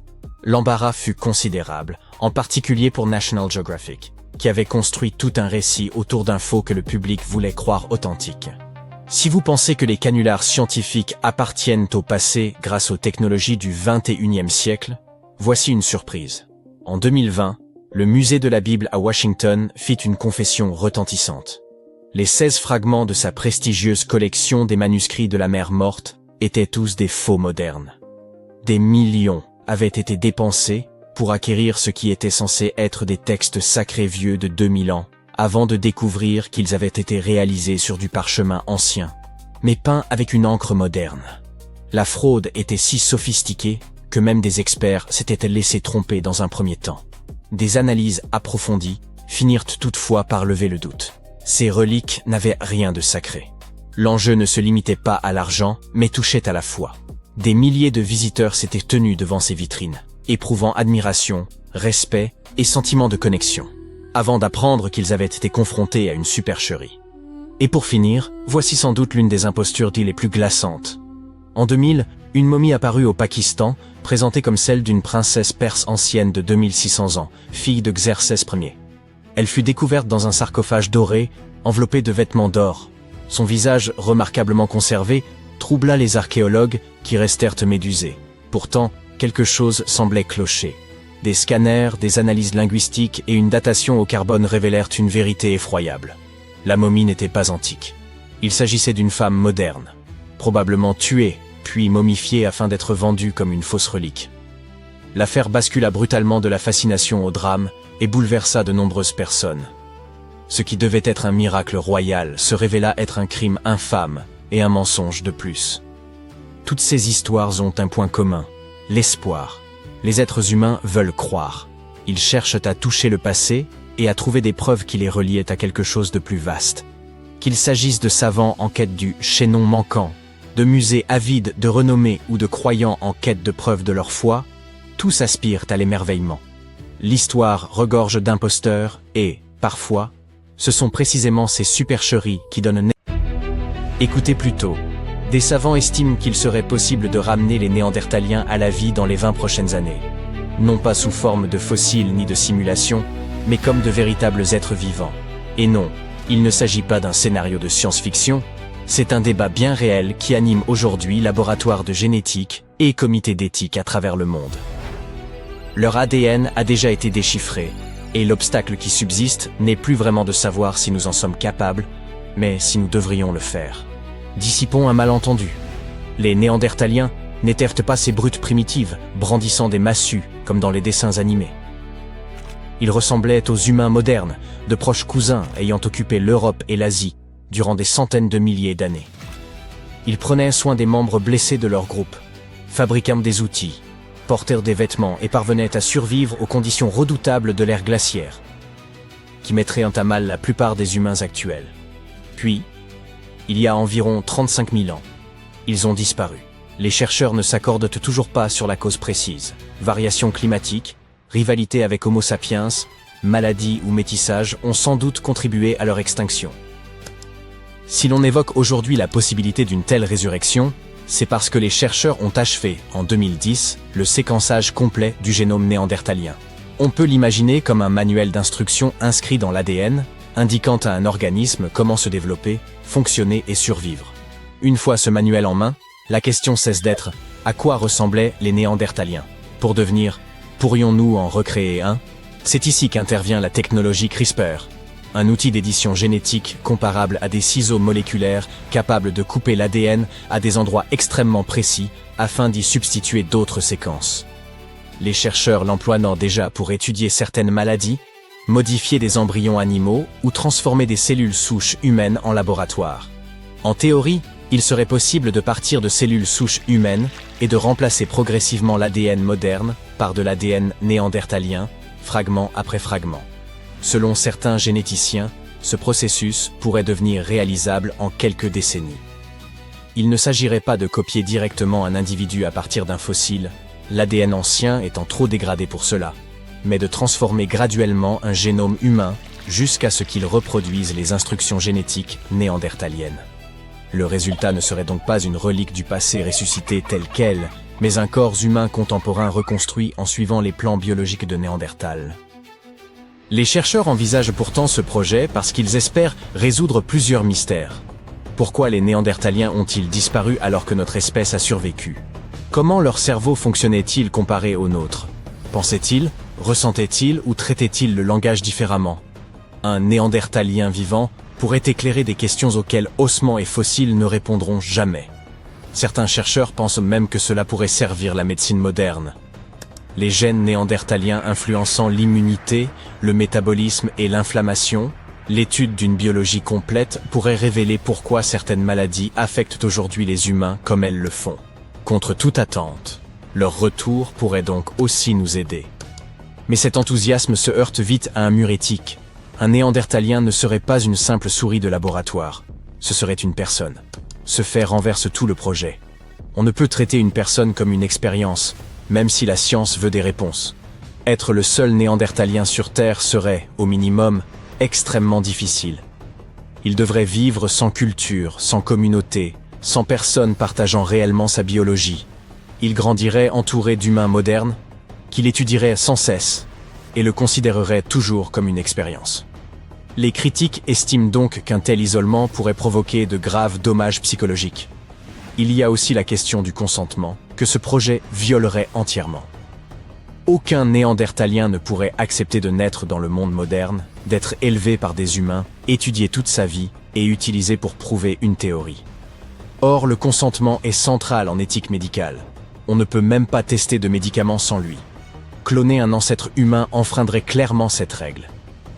Même en mettant l'éthique de côté, de sérieux risques biologiques demeurent.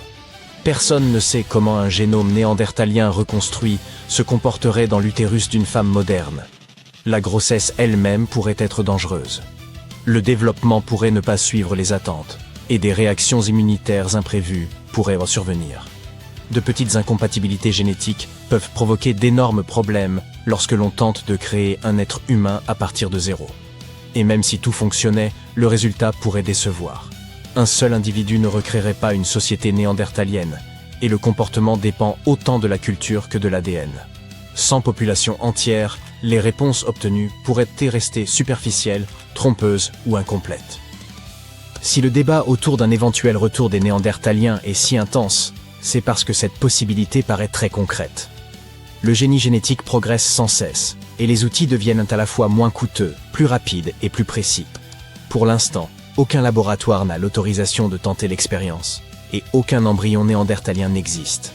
Pourtant, savants, éthiciens et responsables politiques discutent déjà de règles, de limites et de lignes à ne pas franchir, ce qui montre à quel point cette perspective semble proche. La question se pose alors, la curiosité scientifique devrait-elle connaître des limites, et qui est habilité à les fixer? À ce jour, aucune loi n'interdit explicitement la résurrection d'humains disparus. Si un pays décidait de l'autoriser, d'autres pourraient suivre, et peut-être plus vite que les réglementations. Certains chercheurs répondent toutefois à ces objections par un argument différent. Et si ne pas tenter l'expérience était aussi moralement discutable?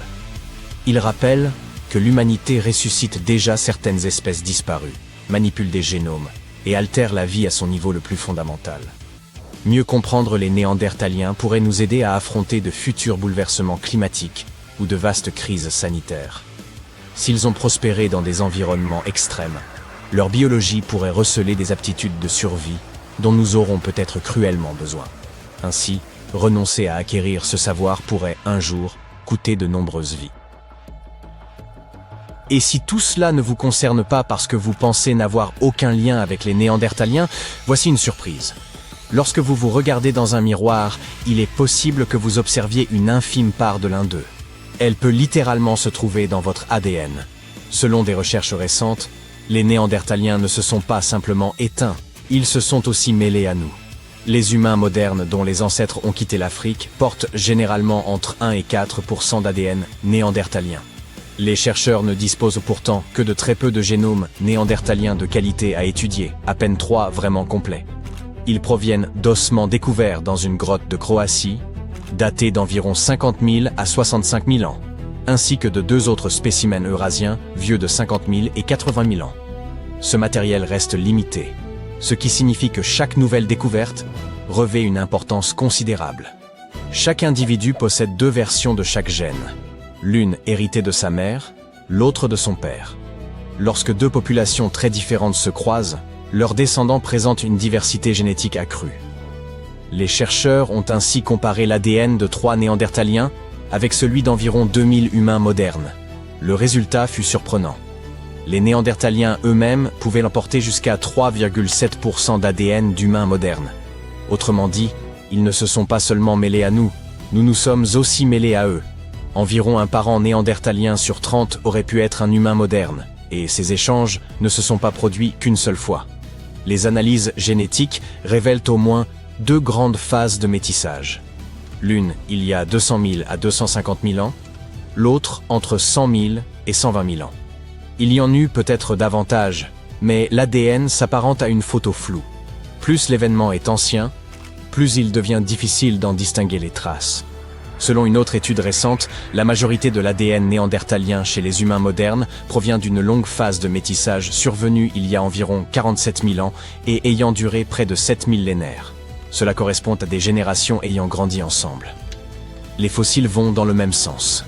Dans des grottes du Moyen-Orient, des chercheurs ont trouvé des crânes vieux d'environ 100 000 ans, ressemblant surtout à des humains modernes, mais avec d'épaisses arcades sourcilières et d'autres traits néandertaliens. Il semble aussi que la population néandertalienne ait été bien plus réduite qu'on ne le pensait, ce qui rendait difficile une séparation génétique durable. Au fil des vagues d'humains quittant l'Afrique et se mêlant à eux, les Néandertaliens ne disparurent pas simplement. Ils se fondirent dans la population humaine plus vaste. Ainsi, les Néandertaliens n'ont pas vraiment perdu au jeu de l'évolution. Ils font encore partie de nous. C'est un point. Il y a 40 000 ans, quelqu'un a gravé quelques lignes et points minuscules sur un morceau d'os. Et cette petite marque pourrait être le plus ancien disque dur jamais créé par l'humanité. Les scientifiques pensent aujourd'hui que ces hommes de l'ère glaciaire ne gribouillaient pas au hasard, mais enregistraient de véritables informations. Des données structurées, organisées, reproductibles. Et cette découverte bouleverse complètement la chronologie de l'intelligence humaine.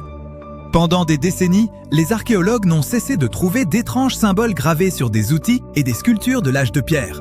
Des formes simples, croix, points, très courts et petites encoches taillées dans l'os ou l'ivoire. On les retrouvait dans des grottes à travers toute l'Europe, en Allemagne, en France et en Espagne. Ils apparaissaient sur des figurines animales sculptées, des outils et des ornements. Les archéologues les ont datés d'environ 34 000 à 45 000 ans, ce qui signifie que ces symboles ont été créés pendant l'ère glaciaire, quand les glaciers recouvraient d'immenses portions de la planète et que les mammouths parcouraient encore les plaines. Pendant longtemps, les chercheurs ont cru que ces signes ne signifiaient rien de particulier. Peut-être des décorations, peut-être de l'art tribal. Mais une nouvelle étude informatique, menée par un linguiste et un archéologue, a montré qu'il s'agissait davantage de données que de décorations. L'équipe a analysé plus de 3000 symboles individuels gravés sur environ 260 artefacts. Ils ont étudié chaque marque et les ont intégrés à des modèles statistiques, le même type de mathématiques utilisé pour étudier les structures linguistiques ou entraîner l'intelligence artificielle. L'objectif n'était pas encore de traduire ces signes. Personne ne sait exactement ce qu'ils signifient.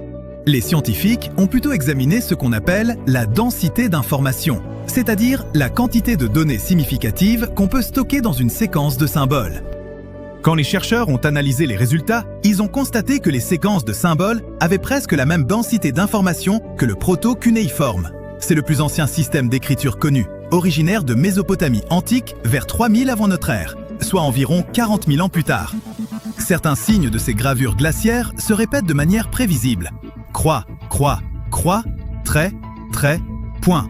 Cette répétition ressemble à un encodage primitif de données, où les motifs se répètent parce qu'ils stockent des informations structurées. Les chercheurs ont aussi analysé l'entropie des messages codés. L'entropie mesure le degré d'imprévisibilité d'une séquence. Une entropie élevée signifie de nombreuses combinaisons possibles, comme un mot de passe complexe. Une entropie faible signifie une répétition prévisible. Et il semble que les systèmes de symboles de l'ère glaciaire aient des niveaux d'entropie très proches des premières tablettes proto-cunéiformes. La quantité d'informations que ces gravures pouvaient stocker correspond donc à peu près aux premiers documents écrits des premières cités. Cela prouve que les humains n'ont pas inventé l'écriture de nulle part il y a 5000 ans. Ils ont en réalité passé des dizaines de milliers d'années à expérimenter des systèmes d'encodage symbolique, augmentant progressivement leur complexité jusqu'à l'invention de la véritable écriture. L'un des exemples les plus fascinants d'un tel message codé provient d'une grotte du sud-ouest de l'Allemagne. Les archéologues y ont découvert une petite figurine de mammouth sculptée dans de l'ivoire de défense, assez petite pour tenir dans la paume de la main. Une rangée nette de croix et de points gravés court le long de sa surface. Un autre objet, appelé l'adorant, est une fine plaquette d'ivoire trouvée dans une autre grotte allemande, ornée d'une étrange créature mythique mi-humaine, mi-lion. La figure s'étire vers le haut, comme si elle vénérait quelque chose. Et sur son corps, quelqu'un a gravé des rangées de petits points et d'encoches soigneusement espacés. Il y a aussi la célèbre sculpture de l'homme-lion. En observant le bras de près, on distingue des entailles régulièrement espacées le long du membre. Ces marques semblent intentionnelles, délibérées, presque rythmiques. Elles ressemblent moins à de la décoration qu'à des entrées dans un registre, ce qui fait de ces artefacts une sorte de clé USB en ivoire. Et puisque ces anciennes clés USB apparaissent dans différentes régions d'Allemagne et ailleurs en Europe, cela pourrait signifier que les humains de l'ère glaciaire partageaient ces messages symboliques sur d'immenses distances. Ces chasseurs-cueilleurs vivant à des milliers de kilomètres les uns des autres reconnaissaient probablement les mêmes motifs gravés sur des outils en os. Bien sûr, les scientifiques ignorent encore la signification exacte de ces symboles. Ils pourraient représenter des calendriers saisonniers, des cycles migratoires, des marqueurs de clans ou des concepts liés à des rituels. La découverte la plus importante pour l'instant n'est donc pas la traduction, mais la structure de ces signes qui fonctionnent comme un système. Ce système de codage n'est pas la seule preuve que des esprits anciens ont inventé des systèmes complexes bien avant l'arrivée des technologies modernes. Il existe une épaisse dalle ovale de calcaire dans un musée aux Pays-Bas. Des archéologues l'ont exhumée à la fin des années 1800 et ont supposé qu'il s'agissait d'un plateau de jeu romain.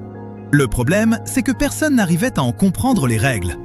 Les lignes gravées ne correspondaient à aucun jeu antique connu. Ce n'est qu'en 2026 que des chercheurs ont enfin résolu le mystère grâce à l'intelligence artificielle. En observant la pierre de près, on remarque que certaines rainures sont légèrement plus profondes que d'autres. Cela signifie que des joueurs ont fait glisser des pièces le long de ces lignes à répétition, usant la pierre au fil du temps. Des experts en conservation ont réalisé des scans 3D extrêmement détaillés de la surface du calcaire pour analyser ces traces d'usure. Ces scans révèlent des différences de profondeur plus fines qu'un cheveu humain. Chaque petite rainure est devenue un indice sur la façon dont les joueurs déplaçaient autrefois leurs pièces. L'équipe a ensuite fait appel à un système spécial de simulation de jeu par intelligence artificielle, conçu pour comprendre les jeux de plateau. Ils ont alimenté le système avec les règles d'environ 100 jeux historiques et lui ont demandé de tester des possibilités sur une copie numérique du plateau romain. L'IA a joué des milliers de parties simulées contre elle-même, essayant à chaque fois différentes combinaisons de règles. Pour chaque ensemble de règles, elle suivait les déplacements des pièces et comparait ses trajectoires aux traces d'usure sur la vraie pierre. Elle a répété ce processus environ 1000 fois par ensemble de règles, jusqu'à ce que certains motifs finissent par correspondre parfaitement. Le système a réduit toutes les possibilités à un petit groupe de jeux de blocage apparentés. Dans ce type de jeu de stratégie, 2 joueurs déplacent des pièces le long de parcours fixes, en essayant de piéger les pièces adverses dans des coins ou des impasses. Si vous avez déjà joué au morpion ou aux dames, vous comprenez le principe. Contrôlez l'espace, anticipez le prochain coup de l'adversaire et refermez le piège. Les simulations montrent que les Romains jouaient très probablement avec de petits jetons en verre, en os ou en céramique, glissant le long de ces rainures gravées. Et cette découverte est plus importante qu'on ne le pense. Les historiens croyaient que les jeux de blocage étaient apparus au début du Moyen-Âge européen, des siècles après la chute de l'Empire romain. Mais ce plateau de calcaire leur a montré que de tels jeux existaient près de 1000 ans plus tôt. Les joueurs romains disposaient donc de jeux de stratégie qui les aidaient à développer l'anticipation, la reconnaissance de schémas et la réflexion sur différentes combinaisons et possibilités. Voyageons maintenant encore plus loin dans le temps, bien avant les cités romaines et toute forme d'écriture. Notre destination, les gorges d'Olduvai, dans le nord de la Tanzanie, l'un des plus anciens sites archéologiques majeurs de la Terre. En 2025, des chercheurs étudiant la zone ont découvert quelque chose d'inattendu dans des sédiments anciens. Un ensemble d'outils fabriqués à partir d'os longs d'éléphants et d'hippopotames, datant d'environ 1,5 million d'années. Les scientifiques ont trouvé 27 outils en os, certains mesurant près de 38 cm, taillés en lames tranchantes. Les premiers humains les utilisaient très probablement sur des carcasses animales ou pour travailler des matériaux résistants. À première vue, il semble simple, mais il apparaît que les artisans les ont façonnés par percussion, le même procédé utilisé pour tailler les outils en pierre.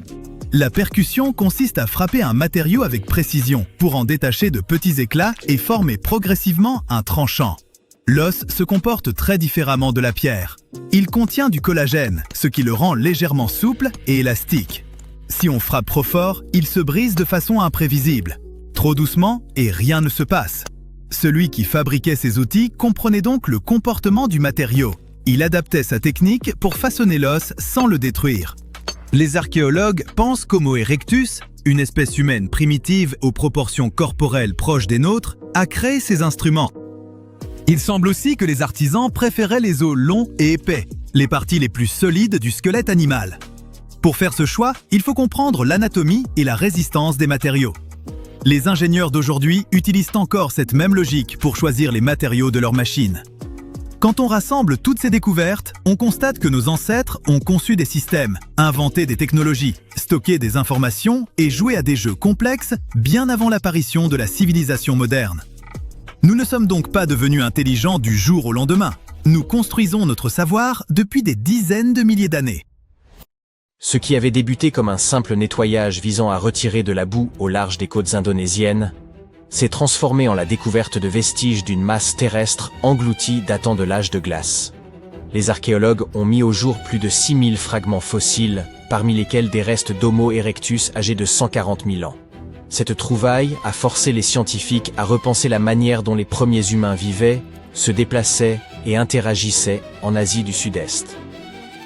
Pendant des années, l'on crut qu'Homo erectus sur l'île de Java vivait isolé, séparé du reste du monde. Or, ces fossiles bouleversèrent totalement cette conception.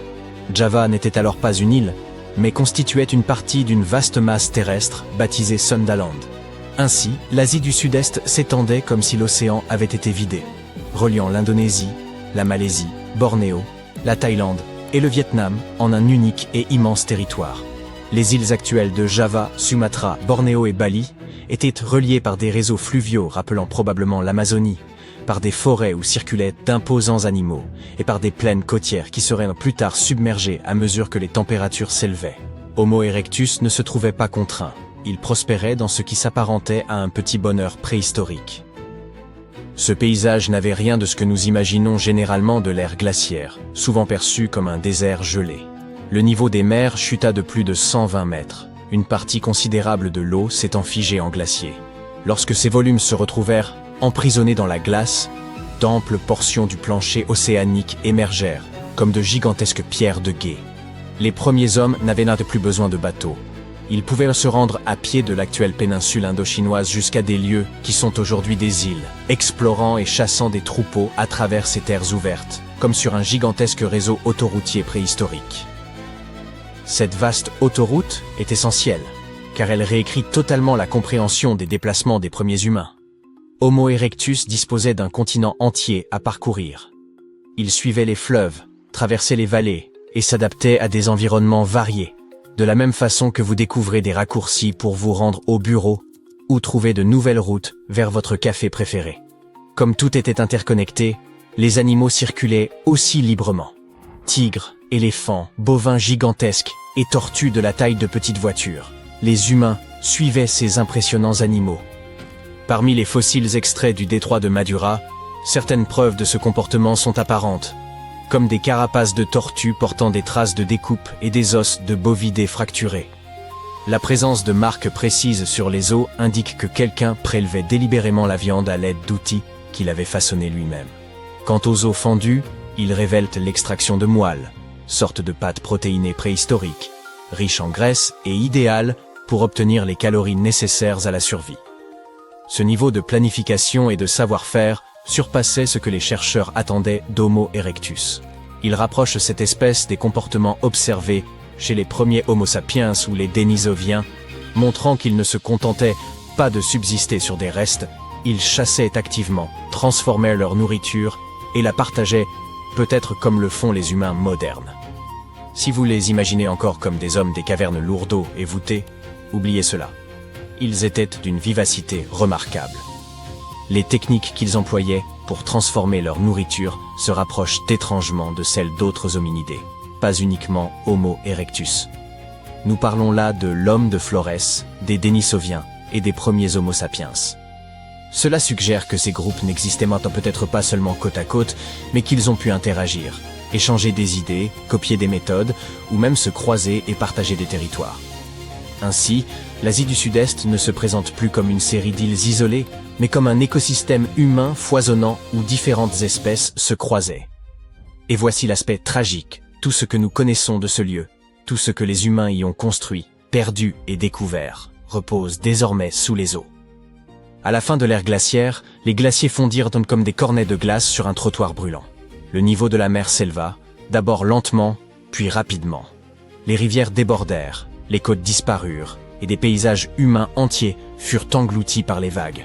Sundaland fut submergé sur des milliers d'années, et ses habitants durent y s'adapter, ou se réfugier sur des terres plus élevées. Les archéologues tentent aujourd'hui d'interpréter les modes de vie de ces populations, ainsi que le nombre d'espèces humaines ayant foulé ce territoire. Chaque nouvel os ou artefact extrait du fond marin nous rapproche un peu plus de la réécriture complète de ce que nous pensions savoir sur les migrations humaines anciennes. Cette découverte pourrait indiquer que l'Asie du Sud-Est eut autant d'importance pour l'évolution humaine que l'Afrique, le Moyen-Orient ou l'Europe. Sundaland ne représentait pas une simple péripétie secondaire, mais une véritable zone de rencontre, où l'humanité expérimentait, s'adaptait, apprenait et progressait. Des découvertes inattendues, comme celles survenues en Indonésie, continuent d'émerger à travers le monde, surprenant les scientifiques.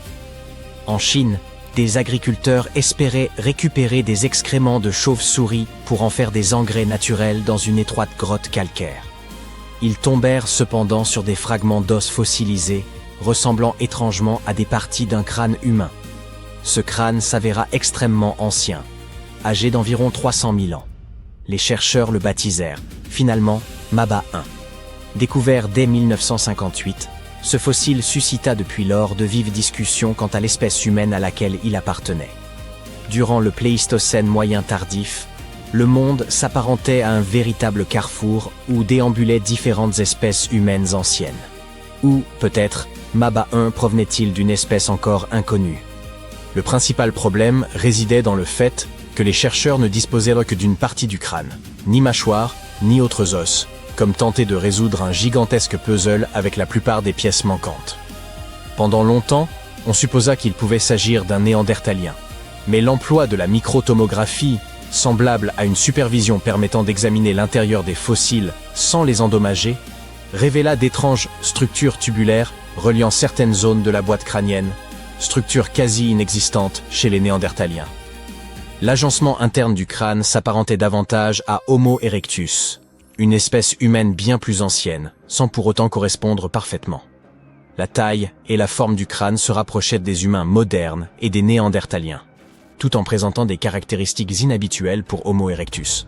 La région frontale était plus courte, et le bregma, point de jonction de deux os crâniens, épaissi. Maba 1 portait également une curieuse dépression sur le front, comme un bleu figé dans le temps. Quelle qu'en fût la cause, chute, anémie ou autre, elle survint alors que la personne était vivante. L'absence de signes d'infection suggère que l'individu guérit et poursuivit sa vie après ce traumatisme. Ainsi, Maba 1 ne correspond parfaitement à aucune espèce connue, mais il présente des caractéristiques partagées avec plusieurs d'entre elles, et dégage la même aura de fossiles mystérieux que d'autres découverts à travers l'Afrique. En 1976, la célèbre paléontologue Mary Leakey et son équipe mirent au jour un autre crâne humanoïde en Tanzanie. Ce crâne révélait des traits étonnamment proches de ceux d'Homo sapiens, bien qu'il fût extrêmement ancien. Les chercheurs considèrent qu'il pourrait s'agir de l'un des plus anciens représentants de notre espèce jamais identifié, offrant ainsi la possibilité de répondre à l'une des questions majeures de la science. À quel moment précis Homo sapiens est-il apparu pour la première fois? La couche sédimentaire où ce crâne fut découvert remonte au Pléistocène moyen, soit bien plus tôt que ce que les anciens manuels affirmaient sur l'apparition de l'homme moderne. Il existe également le crâne découvert dans la mine de zinc de Broken Hill en Zambie. Les mineurs y tombèrent littéralement par hasard, accompagnés de quelques autres ossements. Les scientifiques le surnommèrent « homme de Rhodésie », et l'on crut d'abord qu'il constituait le chaînon manquant entre Homo erectus et Homo sapiens. Toutefois, grâce à des méthodes de datation plus précises et à de nouveaux outils de recherche, il fut établi qu'il avait environ 299 000 ans et appartenait très probablement. Savez-vous quelle quantité d'or a été extraite par l'humanité au fil de l'histoire? Environ 233 000 tonnes. Et les 2/3 de cette masse furent exploités après les années 1950. Divers pays, époques et des milliers de personnes impliquées. Mais que se passerait-il si d'immenses gisements d'or étaient découverts en un seul lieu? Et si un immense gisement de minerai d'or était révélé? Non, pas juste immense, mais proprement gigantesque. C'est exactement ce qui a été mis au jour en Chine. Un groupe de géologues a identifié environ 40 filons d'or, renfermant approximativement 330 tonnes de minerais. Mais ce n'est pas tout. La modélisation 3D a révélé que davantage d'or repose en profondeur. À quelques 3000 mètres, plusieurs centaines de tonnes supplémentaires pourraient se trouver. En tout, il est possible qu'ils découvrent des gisements totalisant près de 1100 tonnes d'or. Pouvez-vous concevoir pareille quantité? Cela correspond à environ 70 milliards d'euros. Waouh! Les experts indiquent que ce gisement recèle environ 139 grammes d'or par tonne de minerai. Cela peut sembler dérisoire, mais c'est en réalité un taux remarquable dans l'exploitation aurifère. Habituellement, 10 grammes par tonne est considéré comme excellent. Si toutes les estimations s'avèrent exactes, il s'agira de la plus vaste mine d'or au monde, surpassant même la mine de South Deep en Afrique du Sud, qui recèle 1025 tonnes d'or.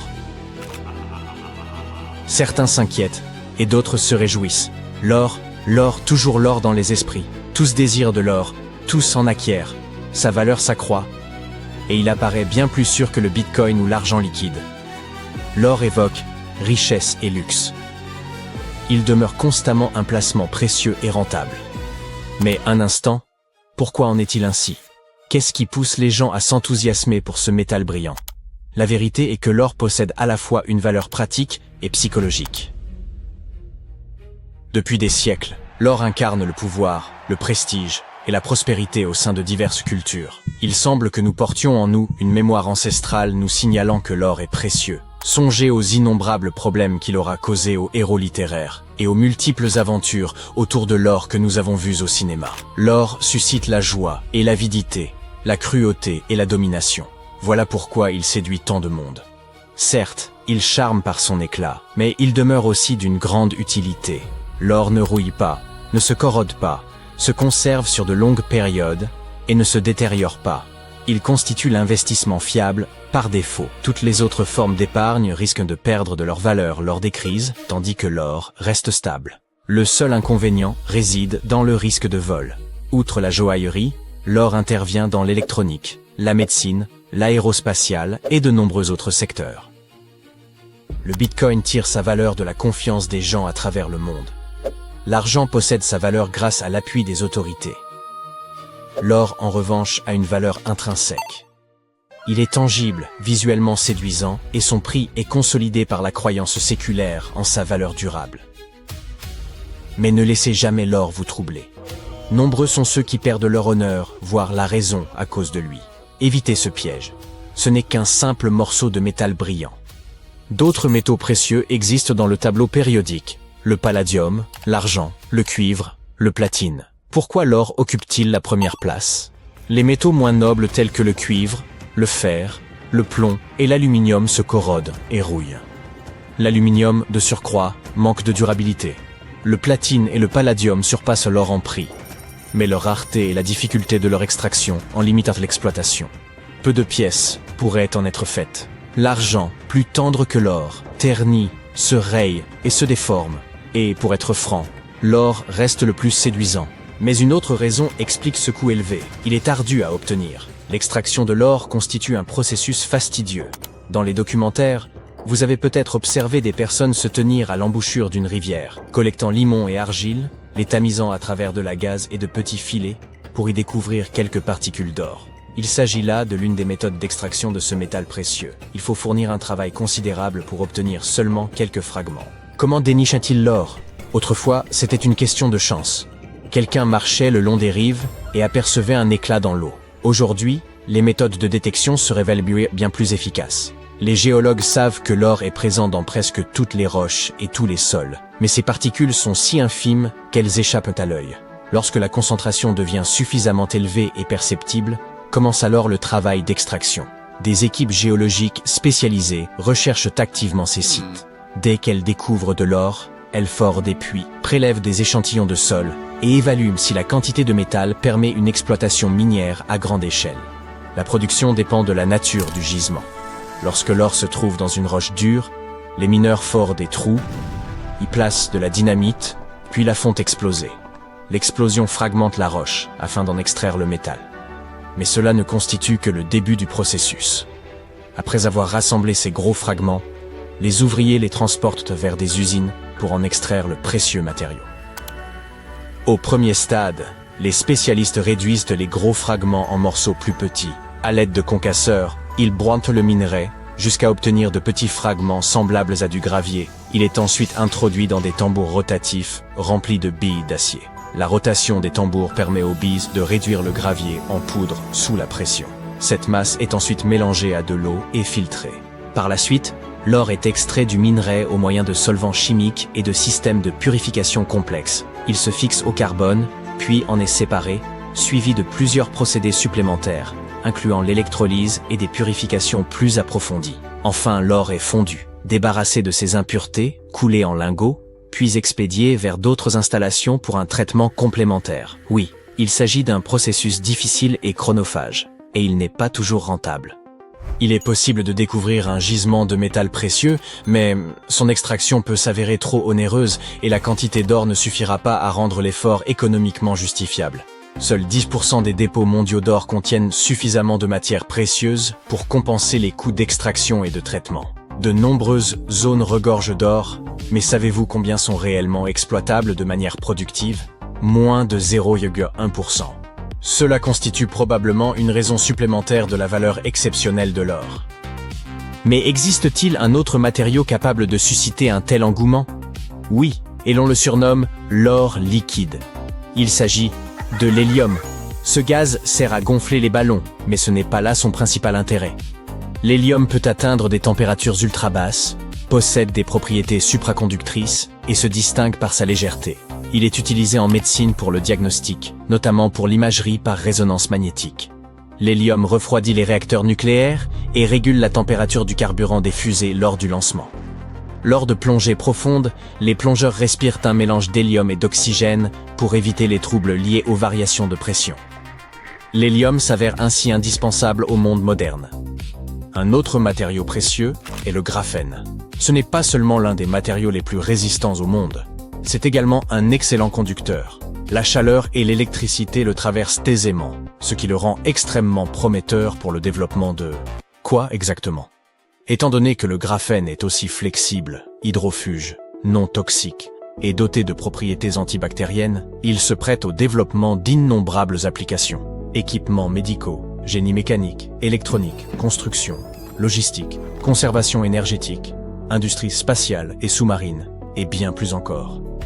Les savants estiment que le graphène pourrait permettre l'émergence de technologies révolutionnaires susceptibles de transformer la vie de tous. Un processus similaire s'est produit avec le silicium, largement utilisé pour produire des semi-conducteurs et des batteries rechargeables. Sans silicium, nous ne disposerions probablement pas de smartphones, d'ordinateurs portables, ni d'autres appareils électroniques. Le graphène pourrait lui aussi provoquer un nouveau bond technologique. Lorsque le monde s'orientera vers les énergies renouvelables et que les transports électriques se généraliseront, le graphène pourrait devenir le véritable or technologique. Les tests sur les batteries au graphène ont démontré qu'elles se rechargent plus de 70 fois plus vite que les classiques et durent 3 fois plus longtemps. Par ailleurs, elles sont peu coûteuses et respectueuses de l'environnement. Impressionnant certes, mais où peut-on se procurer ce graphène? Il est extrait du graphite, présent dans les entrailles de la Terre. L'un des plus vastes gisements se situe en Australie méridionale, avec 200 millions de tonnes de graphite de haute qualité, une quantité qui semble suffisante pour alimenter la planète entière. Bienvenue, passionnés de vie sauvage. Aujourd'hui, vous allez découvrir d'étranges labyrinthes, de mystérieux motifs circulaires, des poisons redoutables, des nourritures extrêmes et un amour capable de pousser à des exploits incroyables. Et tous ces éléments ont un point commun. Le poisson. Une petite créature marine aussi douée que dangereuse. Son nom est le poisson globe. Plongeons maintenant dans les eaux océaniques tropicales et subtropicales. Que voyons-nous ici? Un petit poisson globe flotte au-dessus du fond marin et bat le sable avec sa nageoire. Il nage dans un sens, puis dans l'autre, et son comportement paraît étrange. Mais un instant, il n'est pas fou. Il dessine. Un cercle parfaitement régulier apparaît, orné à l'intérieur de motifs proportionnés, rappelant un labyrinthe. Le poisson travaille avec soin et veille à ce que toutes les lignes des sillons peu profonds convergent vers le centre. Ce poisson globe, de la taille d'une paume humaine, réalise une œuvre immense, comparable à une piscine gonflable. Il commence par tracer de simples cercles, puis les enrichit de petits détails géométriques jusqu'à leur donner l'aspect d'un labyrinthe. Il dessine ces lignes ondulées avec sa nageoire, en les abordant sous différents angles. Une fois l'ouvrage achevé, le poisson globe s'éloigne et explore le fond marin à la recherche de fragments de coquillages et de corail.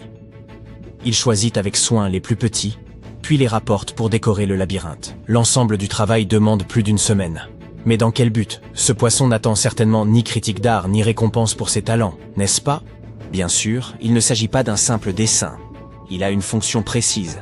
Des chercheurs ont analysé ces cercles à l'aide de programmes informatiques et avancent que la forme circulaire du motif canalise l'eau riche en oxygène vers le centre du labyrinthe. Le sens des courants sous-marins importe peu. Les sillons à l'intérieur de l'anneau guident et favorisent l'accumulation d'eau douce au centre. Mais encore une fois, pourquoi? Pour ce motif, beaucoup d'entre nous sont prêts à se surpasser. Il nous fait souffrir autant qu'il nous comble de joie. Il donne un sens à notre existence. C'est pour lui et par lui que nous sommes nés. Le poisson globe crée ses dessins par amour. Ce labyrinthe n'est pas un simple dessin. Il s'agit d'un nid dans lequel une femelle poisson globe vient pondre ses œufs. Mais, avant cela, elle examine attentivement le travail du mâle. S'il ne lui convient pas, elle s'en va. En revanche, si le dessin lui plaît, elle et le mâle forment un couple. L'eau présente au centre du labyrinthe favorise le bon développement des œufs. Ceux-ci grandissent ensuite sous la surveillance du mâle, car la femelle s'éloigne immédiatement après la ponte. Le poisson globe veille sur sa progéniture et protège le nid jusqu'à l'éclosion. Les courants sous-marins effacent peu à peu son œuvre, mais cela n'a aucune importance pour lui. Il en réalisera une nouvelle. Une question demeure cependant. Ce nid ne possède aucune paroi. Il ne s'agit que de motifs tracés dans le sable. Le poisson globe ne l'installe pas dans un endroit protégé, comme sous des récifs. Au contraire, il se trouve en zone ouverte, là où circulent de nombreux poissons prédateurs. Comment ce petit animal parvient-il alors à défendre sa descendance? Le poisson globe est bien moins inoffensif qu'il n'y paraît. Son corps renferme l'une des toxines les plus puissantes connues, la tétrodotoxine, ou TTX. Cette substance s'accumule dans son foie, ses gonades, sa peau et ses intestins. Lorsqu'elle pénètre dans l'organisme humain, elle se fixe aux cellules nerveuses et les bloque. Le système nerveux ne peut alors plus transmettre d'informations au cerveau, ce qui entraîne une paralysie. Les membres deviennent immobiles et les poumons cessent de fonctionner. Il est donc préférable de ne pas provoquer ce petit poisson. Les plongeurs le savent, tout comme les prédateurs, qui détectent la TTX et évitent de s'en approcher. Fait remarquable, cette toxine n'affecte pas le poisson globe lui-même grâce à une mutation génétique innée. Celle-ci empêche la tétrodotoxine de se fixer à ses propres cellules nerveuses et l'empêche ainsi d'être paralysée. À noter que certaines espèces de serpents et de crapauds présentent également ce type de mutation. Mais comment le poisson globe produit-il la tétrodotoxine dans son organisme? Il ne n'est pas toxique. Cette substance provient de son alimentation. Le processus est le suivant. Le plancton consomme des bactéries capables de produire la TTX. Les escargots et les vers se nourrissent ensuite de ce plancton. Le poisson-globe mange alors ces vers et ces escargots. Avec le temps, la toxine s'accumule dans son foie et ses gonades, tout en se diffusant dans d'autres parties de son corps, selon l'espèce concernée. Les prédateurs évitent non seulement ces poissons, mais aussi toute nourriture contenant cette toxine. C'est pourquoi les poissons-globes trouvent facilement de quoi se nourrir et ne craignent pratiquement aucun ennemi. Cela explique également pourquoi ils peuvent protéger leur progéniture sans difficulté. Fait intéressant, les mâles apprécient l'odeur de la toxine, tandis que les femelles enduisent leurs œufs de cette substance afin d'éloigner les agresseurs. Alors que l'ensemble de l'océan évite le poisson-globe, une créature cherche pourtant à l'attraper pour le manger, l'être humain. Même si vous n'aviez jamais entendu parler du poisson-globe avant cette vidéo, vous connaissez sans doute le fugu, un plat dangereux préparé par des chefs hautement qualifiés. Le fugu est considéré comme l'un des mets les plus périlleux au monde. Des cas ont été rapportés où des personnes ont payé fort cher pour goûter à cette spécialité, mais n'ont pas survécu à l'expérience à cause d'une erreur de préparation. La tétrodotoxine est incolore et inodore, et même une cuisson à très haute température ne lui fait pas perdre ses propriétés. Toutefois, cela ne concerne que les poissons vivant en milieu océanique. Dans des élevages spécialisés, où les poissons-globes ne consomment pas d'aliments contenant la toxine, ils deviennent totalement inoffensifs. Ainsi, si l'on vous propose un plat de fugu, veillez toujours à demander l'origine du poisson utilisé. Le plus souvent, les intoxications surviennent lorsque des gens fréquentent des établissements où de prétendus chefs préparent ce plat de manière incorrecte. Mieux vaut éviter ce genre d'endroit. Il existe des restaurants spécialisés où travaillent uniquement des professionnels qualifiés. Ces chefs suivent une formation exigeante et doivent réussir un examen prouvant qu'ils savent préparer ce plat sans danger. Ils le réalisent des centaines de fois avant d'être autorisés à le servir aux clients. Une telle formation coûte plusieurs milliers d'euros, ce qui explique le prix du fugu. Un seul coup de couteau mal maîtrisé suffit à empoisonner le plat. Lors de la préparation, l'objectif principal est d'éliminer toute trace de toxine. Celle-ci imprègne presque tout le corps du poisson, à l'exception de la chair. Les cuisiniers, à la manière de joaillier, doivent séparer cette chair des organes internes avec une extrême précision. Le couteau ne doit en aucun cas toucher le foie ni les ovaires, qui concentrent la plus grande quantité de poison. Si la toxine touche à la chair, le poisson est gâché. Cela paraît simple, mais les chefs s'entraînent pendant 4 à 6 ans pour maîtriser cette préparation. Une fois le fugu prêt, le chef dispose soigneusement de fines tranches de chair crue, en formant une fleur. Ce plat est principalement servi en hiver, car le poisson-globe devient plus gras durant la saison froide et offre davantage de chair. Les chefs consacrent des années à apprendre la découpe correcte, et les restaurants investissent des sommes considérables dans leur formation. Malgré cela, ce poisson demeure dangereux à consommer. Alors, le jeu en vaut-il la chandelle? Selon les amateurs, sa texture est très délicate, presque gélatineuse, et dépourvue de l'odeur caractéristique du poisson. En résumé, il s'agit d'une véritable délicatesse. Mais n'essayez jamais de le préparer vous-même. Vous échoueriez à coup sûr. Si, en mangeant du fugu, vous ressentez des picotements, un engourdissement, voire une paralysie, demandez immédiatement de l'aide. Vous pouvez encore survivre si la dose de poison ingérée est minime. Gardez à l'esprit qu'il n'existe aucun antidote. Réfléchissez donc à 2 fois avant d'accepter de goûter ce mets, même dans un restaurant certifié. Cette histoire fascinante, chers spectateurs, commence par un labyrinthe tracé sur le fond marin et s'achève dans un restaurant de luxe. Ce petit poisson, qui s'efforce de bâtir un nid harmonieux, ne s'imagine sans doute pas que, quelque part à la surface, des humains seraient prêts à dépenser des fortunes pour le déguster.